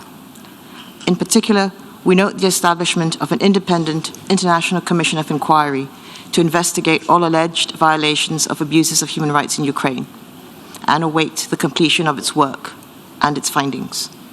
There must be accountability for any gross and systematic human rights violations that have taken place in the war in Ukraine. We urge all parties to cooperate with the Commission and allow full and unhindered access for the Commission to gather evidence and conduct its work. We must spare no effort to protect the civilian population in Ukraine and to ensure safe and unhindered humanitarian access to all those in need. We continue to call on the Russian Federation to cease its offensive military operations immediately, to remain engaged in meaningful negotiations with Ukraine, and to work towards a peaceful settlement in accordance with the UN Charter and international law. Thank you, Mr. President. I thank the distinguished representative of Singapore. I now give the floor to the distinguished representative of Brunei Darussalam. Bismillahirrahmanirrahim. Mr. President, Brunei Darussalam expresses concern over the escalation of tension and military action in Ukraine and continues to closely monitor developments in the country. Brunei Darussalam condemns any violation of sovereignty, independence, and territorial integrity of any country and reiterates the importance of upholding the principle of a rule-based framework and respect the international law. Brunei Darussalam strongly believes that constructive dialogue and engagement among all parties concerned is essential to seek a peaceful solution. We further believe that the suspension of member states is counterproductive in addressing any concern and may further aggravate the already dire situation.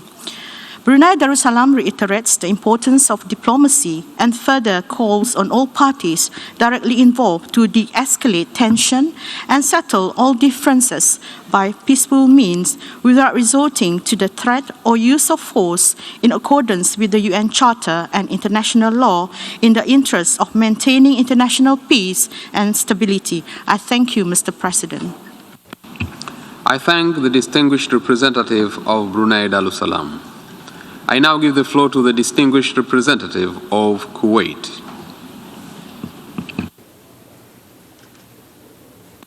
شكرا السيد الرئيس. لقد صوتت دولة الكويت Thank you, Mr. President. Kuwait abstained in the vote on the draft resolution, which has just been adopted at this special session of the emergency special session of the General Assembly. We support the human rights bodies which have been established. We protect those organs against the politicization. We wish to strengthen dialogue and objectivity in matters of human rights. We condemn all violations of humanitarian international law and violations of human rights by anyone and whatever the place where the acts are committed. We have followed with concern all of the images and information which we have had in recent days, which have revealed the extent of the violations of international law and humanitarian international law against unarmed civilians. And we appeal to the United Nations Secretary General to conduct an international inquiry which is transparent on these crimes, to know who are the perpetrators, and to confirm all parties to the conflict should respect their commitments under international law, including the Geneva Conventions of 1949 and the optional protocols, as well as international law to protect civilians, civilian sites, and in order to protect workers in humanitarian terms and medical personnel, as well as humanitarian workers. It is important to guarantee the delivery of humanitarian assistance to those in need. We reaffirm that and we welcome the efforts made by United Nations bodies to put an end to hostilities. Ever since the start of the war and military operations in Ukraine, Kuwait has reaffirmed its position of principle, which is to respect United Nations principles, respect the territorial integrity, independence, and sovereignty of states, and non-interference in their internal affairs. We must not use force or use threat of force and end conflicts by peaceful means. We renew our appeal to end hostilities and to undertake negotiations between the parties in question in order to reach a peaceful solution to spare the world and the region from any serious repercussions. Thank you. The distinguished representative of Kuwait. I now give the floor to the distinguished representative of Kyrgyzstan. Mr. President, according to paragraph 8 of the UN General Assembly Resolution 60/251, Human Rights Council, the General Assembly may suspend the rights of membership in the Human Rights Council of a member of the Council that commits gross and systematic violations of human rights. This paragraph requires that there should be confirmed facts of gross and systematic violations of human rights. Our position at the moment is that we should wait for the results of impartial investigations into all possible gross and systematic violations of human rights in Ukraine. including the results of the investigation of the Independent International Commission of Inquiry, established by the resolution of the UN Human Rights Council number 49/1. We are following the situation in Ukraine with great concern. It is especially alarming that fraternal peoples are involved in this conflict and human casualties could not be avoided. We express our grave concern over the deteriorating humanitarian situation in Ukraine. In this regard, it is important to ensure the full protection of civilians, primarily women and children, as well as medical and humanitarian personnel. What is happening today, it is a real tragedy, the occurrence of which, unfortunately, was allowed by the entire world community. Kyrgyzstan expresses the opinion that the text of the draft resolution under consideration today on the suspension of membership of the Russian Federation in the UN Human Rights Council is characterized as politically driven. We are in favor of conducting an independent investigation, examining the results and facts provided by both sides. Mr. President, our position is clear. Any conflict must be resolved exclusively by political and diplomatic means, including through the creation of new formats and mechanisms. I thank you. I thank the distinguished representative of Kyrgyzstan. I now give the floor to the distinguished representative of Algeria. Thank you, Mr. President. تجدد الجزائر التزامها الثابت بالقواعد Algeria reaffirms its firm attachment to the fundamental rules and principles of the international humanitarian law and international human rights law, in particular the Universal Declaration of Human Rights and the international instruments for the protection and promotion of human rights, and expresses its firm condemnation of any proven violation of international obligations in this domain. There is no doubt the images we have seen in some cities are shocking and condemnable, and the alleged crimes they imply are of the utmost gravity. However, it is imperative to allow the existing UN mechanisms to investigate the facts on the ground in an impartial manner so that justice is done for all the victims, innocent victims.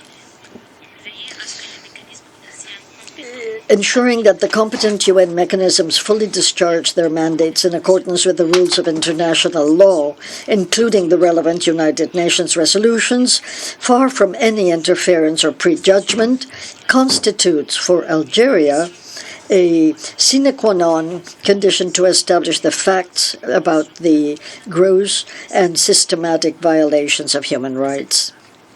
In this regard, Algeria calls for respect of the principles of universality, objectivity, and non-selectivity on which the Human Rights Council is founded, and preserve it from any political dispute that might affect its mandate or its impartial treatment of human rights issues, in order to foster constructive cooperation and dialogue.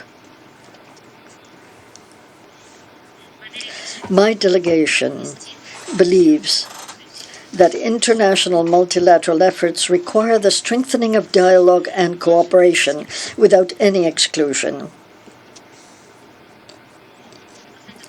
in order to ensure their effectiveness despite differences in position. Any attempt to suspend from any UN body an elected member by the international community is not conducive to promote the virtues of multilateralism. While reaffirming its support for direct negotiations between Ukraine and the Russian Federation in order to put an end to military operations and guarantee an urgent response to the humanitarian crisis, Algeria reiterates its call for the intensification of international diplomatic efforts, aiming at preventing the erosion of diplomatic norms and in order to reach as soon as possible a political solution that can preserve the sovereignty, territorial integrity, and the legitimate and vital interests of the countries.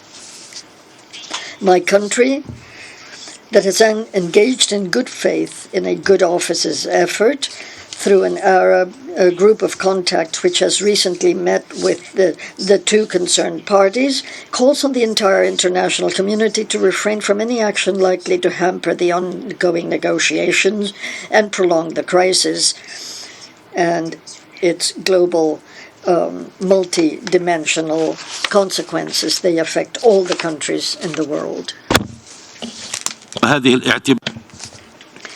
In the light of all of these considerations, the delegation of Algeria voted against the draft resolution. Thank you, sir. I thank the distinguished representative of Algeria. I now give the floor to the distinguished representative of Peru. Thank you, Mr. President. Peru voted for draft resolution A/ES 11/L4, thinking of the victims and with the understanding that the decision that has been adopted is based on the general powers of the General Assembly as contained in Article 10 of the Charter and specifically in Article 8 of Resolution 60/251 of the Assembly, which allows it, with a two-thirds majority, to suspend the rights of membership of a member state in the Human Rights Council when it has incurred in gross and systematic violations of human rights. The act of aggression and the use of force against the sovereignty and the territorial integrity of a state is in and of itself a pattern of violation of the human rights of the affected population. The government of Peru believes that this procedure, applied for the second time in the history of the Human Rights Council, should be exercised without any manner of selectivity or discrimination of any kind. Suspension in the future should be invoked in any situation similar to the present case, where acts of the use of force, violation of the territorial integrity of another state, and violations of human rights concur.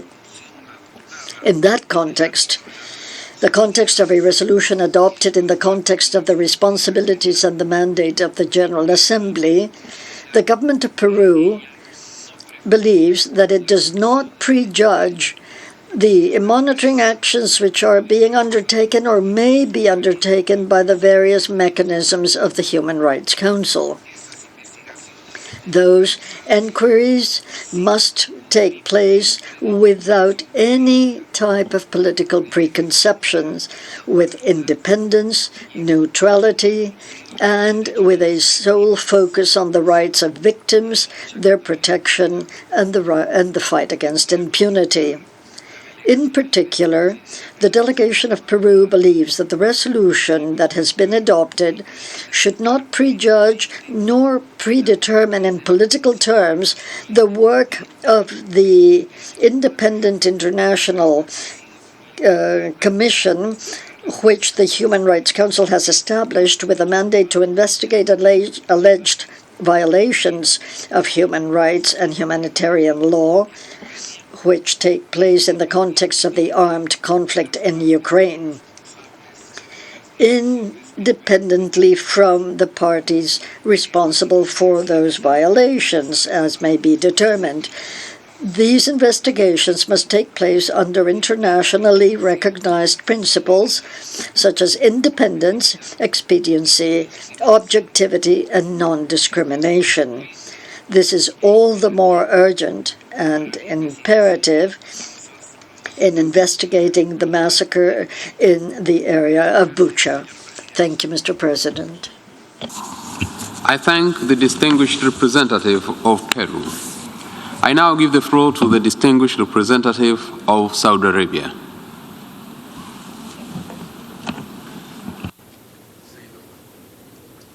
Please. لقد امتنع. Thank you, Mr. President. Saudi Arabia abstained on the draft resolution entitled Suspension of the Membership Rights of Russia in the Human Rights Council. This measure, in our view, constitutes a serious precedent that threatens multilateral work and runs counter to the principles of international law and adversely affects the conduct of international organizations. We follow with grave concern the deterioration of the situation in the Ukraine, particularly in humanitarian terms. We condemn all violations of international humanitarian law in all forms and wherever they occur. We believe in the importance of protecting civilians and civilian sites in conflict areas. However, we believe that moving to suspend the membership of Russia in the Human Rights Council is an escalatory step that aggravates a situation that is already tense, and it is not only a form of politicization of the work of the Council, but it also carries a unilateral nature that gives certain more rights than others. Mr. President, my country stresses the right of all states elected to the membership of the Human Rights Council to exercise their full rights in accordance with the General Assembly Resolution 60/251 entitled Human Rights Council, which stressed that there should be no selectivity, double standards, or politicization in dealing with human rights issues. Mr. President, our abstention today is based on our strong belief that aggravating a situation will adversely affect the dialogue ongoing between the parties with a view to reaching a peaceful settlement that spares the region and the world further adverse effects in political, economic, or humanitarian terms. Thank you. Representative of Saudi Arabia. I now give the floor to the distinguished representative of the United Arab Emirates. Thank you. Thank you, Mr. President. The United Arab Emirates reiterates again our forceful condemnation of all violations of international humanitarian law committed in Ukraine. Civilians are bearing the brunt of this conflict, and this must end, and they must be spared, and parties must comply with their obligations under international law.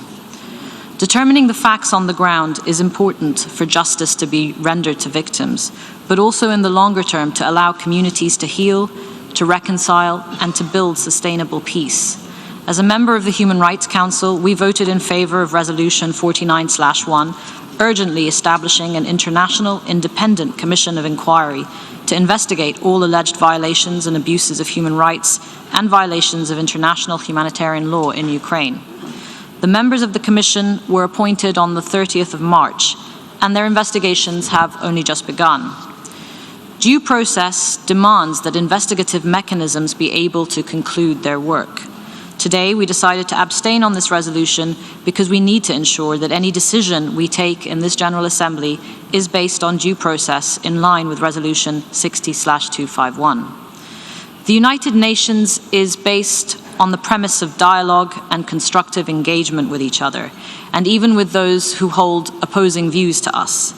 The organizations that make up our international system were not established to be a club for the like-minded. We need to preserve spaces in the multilateral arena to talk to each other and not just at each other. And that idea is in the foundational DNA of this organization. Our collective strength lies in our inclusivity. So now is the time to double down on diplomatic outreach in order to reach an immediate cessation of hostilities throughout Ukraine. And we support the ongoing negotiations between Ukraine and Russia and offer our full support to all mediation efforts. Now it is time to find a way through this conflict towards peace. Thank you, Mr. President. I thank the distinguished representative of the United Arab Emirates. I now give the floor to the distinguished representative of Kiribati.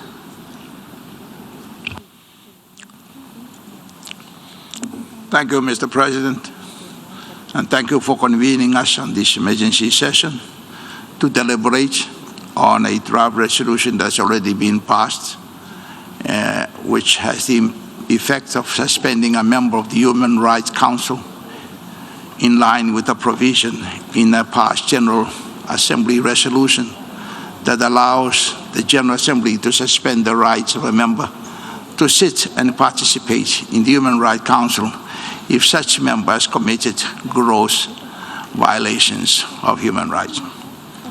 Having listened intently to the reasoning advanced from the two sides of this issue, Kiribati decided to vote in support of the resolution on the following grounds. First, the images of hundreds or thousands of human beings killed, of innocent human beings killed in Ukraine during the course of the past 42 days is a heart and soul-breaking nightmare for all normal, conscientious, and peace-loving human beings. And we do join all peace-loving people of the world in their prayers and calls for a speedy ending to the conflict through friendly and diplomatic dialogue between the parties. As a long-standing member of the Commonwealth of Nations, we believe it is a wise and civilized practice to encourage all its members to be loyal and faithful to the codes of conduct of the Commonwealth, which requires all its members to respect the rules of law, good governance, and the rights and freedoms of human persons, and to deter violations of such codes of conduct through suspension of any defaulting member, and at the same time allowing time and space for a suspended member to reform its conduct and get back to the agreed code of human conduct.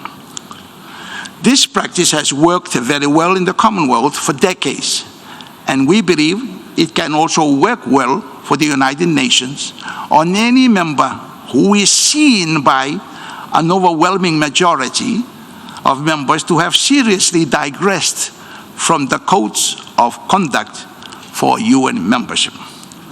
The suspension of Libya in the Human Rights Council in the past show that it is not entirely wrong to agree to a suspension decision at this time. Once again, we join the whole humanity in calling on the parties concerned to put down their arms and to come together and become part of one happy global human family. I thank you. I thank the distinguished representative of Kiribati. We have heard the last speaker in explanations of vote after the vote. We'll now hear statements after the adoption of the resolution. I now give the floor to the distinguished representative of Russian Federation.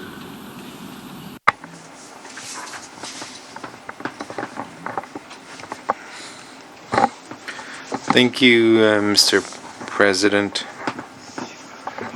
Russian Federation considers the resolution adopted by the General Assembly on the suspension of the membership of the Russian Federation in the Human Rights Council as an illegitimate and politically motivated step with the aim of demonstratively punishing a sovereign member state of the UN conducting an independent domestic and foreign policy. I am authorized to make the following statement. The Russian Federation made a decision about ending or suspending its membership in the Human Rights Council before the end of its term on the 7th of April of this year. Russia has always considered the Human Rights Council as an important component of the universal system of promoting and protecting human rights, whose main role is to contribute to the development of a constructive and maximally depoliticized intergovernmental dialogue on key issues of the human rights agenda. Unfortunately, in today's conditions, the Council is in fact monopolized by one group of states who use it for their short-term aims. Now, those who have claimed that they are the standard in the human rights field, these states for many years have directly been involved in blatant and massive violations of human rights, or abetted those violations. In spite of its membership, their membership as members of the Council, they're not ready to sacrifice their short-term political and economic interests in favor of true cooperation in stabilizing the human rights situation in certain countries. Such actions violate the mandate entrusted by the international community on the Human Rights Council and overall undermine trust in this body. The sincere commitment of Russia to promoting and protecting of human rights does not make it possible for us to remain a member of an international mechanism which has become an enabler of the will of the above-mentioned group of countries, which, in order to push through their aims and achieve the necessary amount of votes in adopting this decision, have resorted to open blackmail of sovereign states. Our decision to stop our membership in the Human Rights Council before the end of our term does not mean that we are not going to continue fulfilling our international obligations in the human rights field. The Russian Federation will continue to make its significant contribution in strengthening constructive dialogue on human rights and involving all interested sides in the process of collective development and adoption of decisions that meet the interests of all groups of states. Thank you. I thank the distinguished representative of the Russian Federation. I now give the floor to the distinguished representative of the European Union.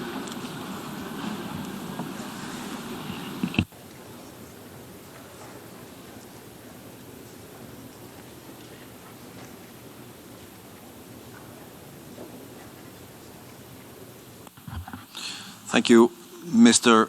President, for convening us under the emergency special session. I have the privilege to address the General Assembly on behalf of the European Union and its member states: North Macedonia, Montenegro and Albania, Bosnia-Herzegovina, Iceland and Norway, as well as Ukraine, the Republic of Moldova, Georgia, Andorra, Monaco and San Marino align themselves with this statement. Mr. President, the scale and gravity of Russia's violations of international human rights law and international humanitarian law, as well as the violations of the UN Charter and the territorial integrity and sovereignty of another state, Ukraine, call for strong, united international response. Russia is responsible for a horrific number of casualties, human suffering, and forced displacements.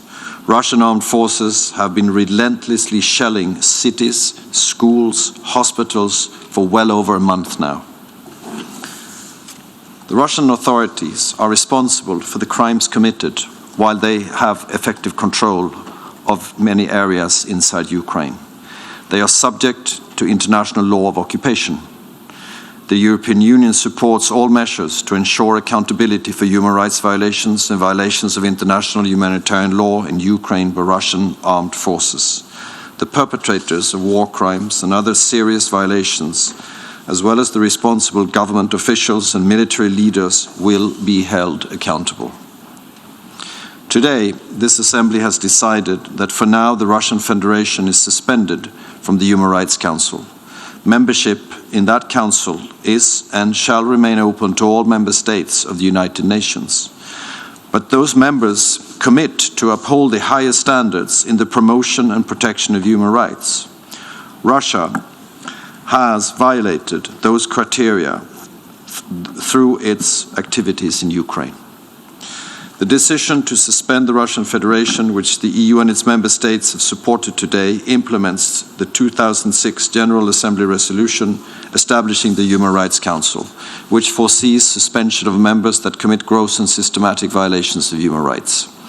Suspension is necessary to uphold the integrity of the Human Rights Council, the authority of the General Assembly, and the credibility of the UN human rights system. The rare decision this Assembly has taken today sends a strong signal of accountability and hopefully will help preventing and discouraging more violations of human rights. For the third time in a month, the UN General Assembly has adopted a resolution on Ukraine by a clear majority. Once again, the international community stands in solidarity with the people of Ukraine and all other people affected by the war of Russian aggression. Once again, the international community strongly calls on Russia to cease the destruction of innocent lives across Ukraine and immediately and unconditionally withdraw all its troops. While the Security Council remains unable to take action because of the Russian veto, the General Assembly has demonstrated the strength of international support towards addressing the Russian aggression against Ukraine. Thank you very much, Mr. President.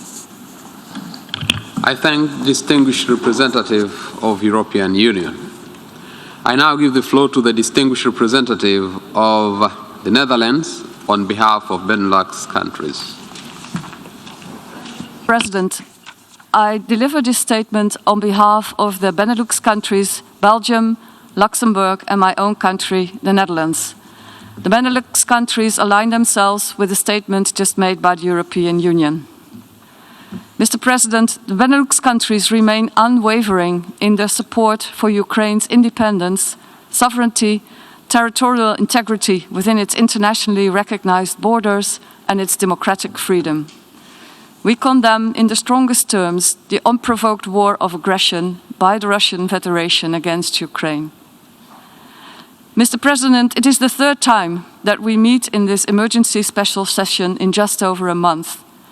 Today, like before, the exceptional circumstances caused by the war in Ukraine leave us no other choice. We meet because we are horrified by the reports of atrocities committed by the Russian armed forces in Ukraine, by the images from places like Bucha, Starye-Bikiv, Mariupol and Hostomel that show a complete disregard for human rights and the lives of civilians, and by the personal testimonies of rape and sexual violence that are emerging. Clearly, these actions are unacceptable for any UN member state, but even more so for a member of the Human Rights Council. It is therefore important that the General Assembly has just voted to take the exceptional step to suspend the membership of the Russian Federation of the Human Rights Council. It is important because membership of the Council comes with responsibilities and duties. Resolution 60/251, which established the Council, clearly states that Council members shall, and I quote, uphold the highest standards in the promotion and protection of human rights. Holding a seat in the Human Rights Council is not a free ride. The Benelux countries, as recent and current members of the Human Rights Councils, are strong supporters of its mandate, and we note that members sign up to a heightened level of public scrutiny and commit to engage with the Council in a spirit of dialogue, cooperation and self-reflection, grounded in a desire to use their membership to strengthen the enjoyment of human rights at home and abroad. It is clear that with its actions in Ukraine, the Russian Federation is failing its responsibilities as a member of the Human Rights Council. But, Mr. President, this is not just about the Human Rights Council. What is at stake is the credibility of the UN as a whole. The UN Secretary General, in his statement to the Security Council on Tuesday, clearly stated that the war in Ukraine is one of the greatest challenges ever to the international order and the global peace architecture that was founded on the United Nations Charter. That is what is at stake if we allow the Russian Federation to commit these crimes without consequences. In its resolution on March 2nd, the General Assembly called upon the Russian Federation to abide by the principles set forth in the Charter. And yet, we are confronted with the opposite, further violations of that same charter. Mr. President, my final point is on accountability. I am repeating the call by the UN Secretary General and the High Commissioner for Human Rights that all efforts be made to ensure an independent and effective investigation into what happened in Bucha and other places. We therefore fully support the work of the Commission of Inquiry that was established by the Human Rights Council and the essential role of the International Criminal Court when it comes to investigating possible war crimes, crimes against humanity, and genocide. These efforts complement the investigations undertaken by the Prosecutor General of Ukraine, which the EU stands ready to support. So let's be clear. The perpetrators of these crimes are being watched and evidence is being compiled with a view to their prosecution. We owe it to the victims and the family to find the truth and to provide justice and accountability.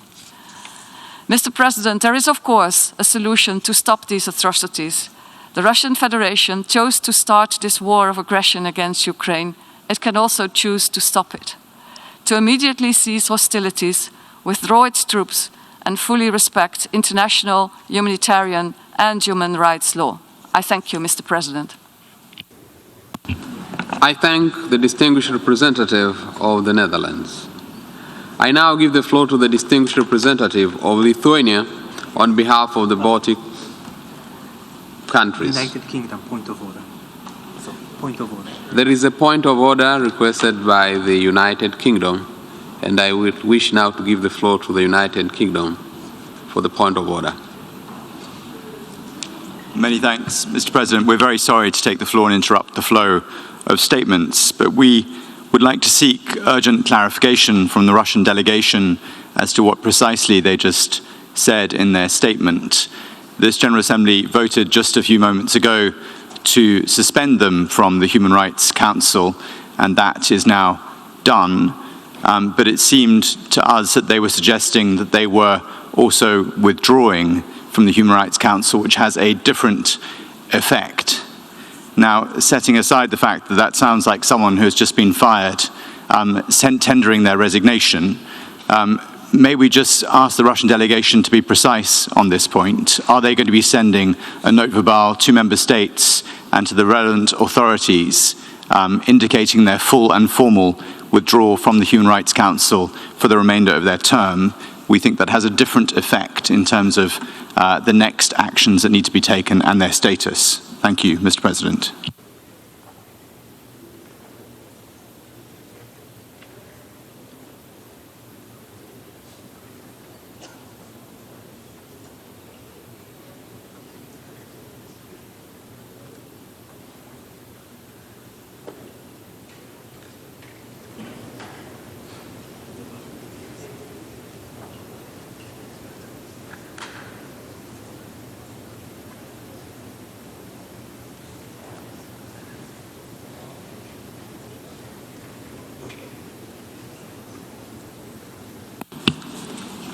I will now give the floor to the Russian Federation if they so wish to clarify. You have the floor. Thank you, Mr. President. We would like to explain that the question that was just asked is not does not refer to a point of order, but in fact it refers to the substantive part of our statement. I think we made a very clear statement. Thank you for your attention. I thank the distinguished representative of the Russian Federation.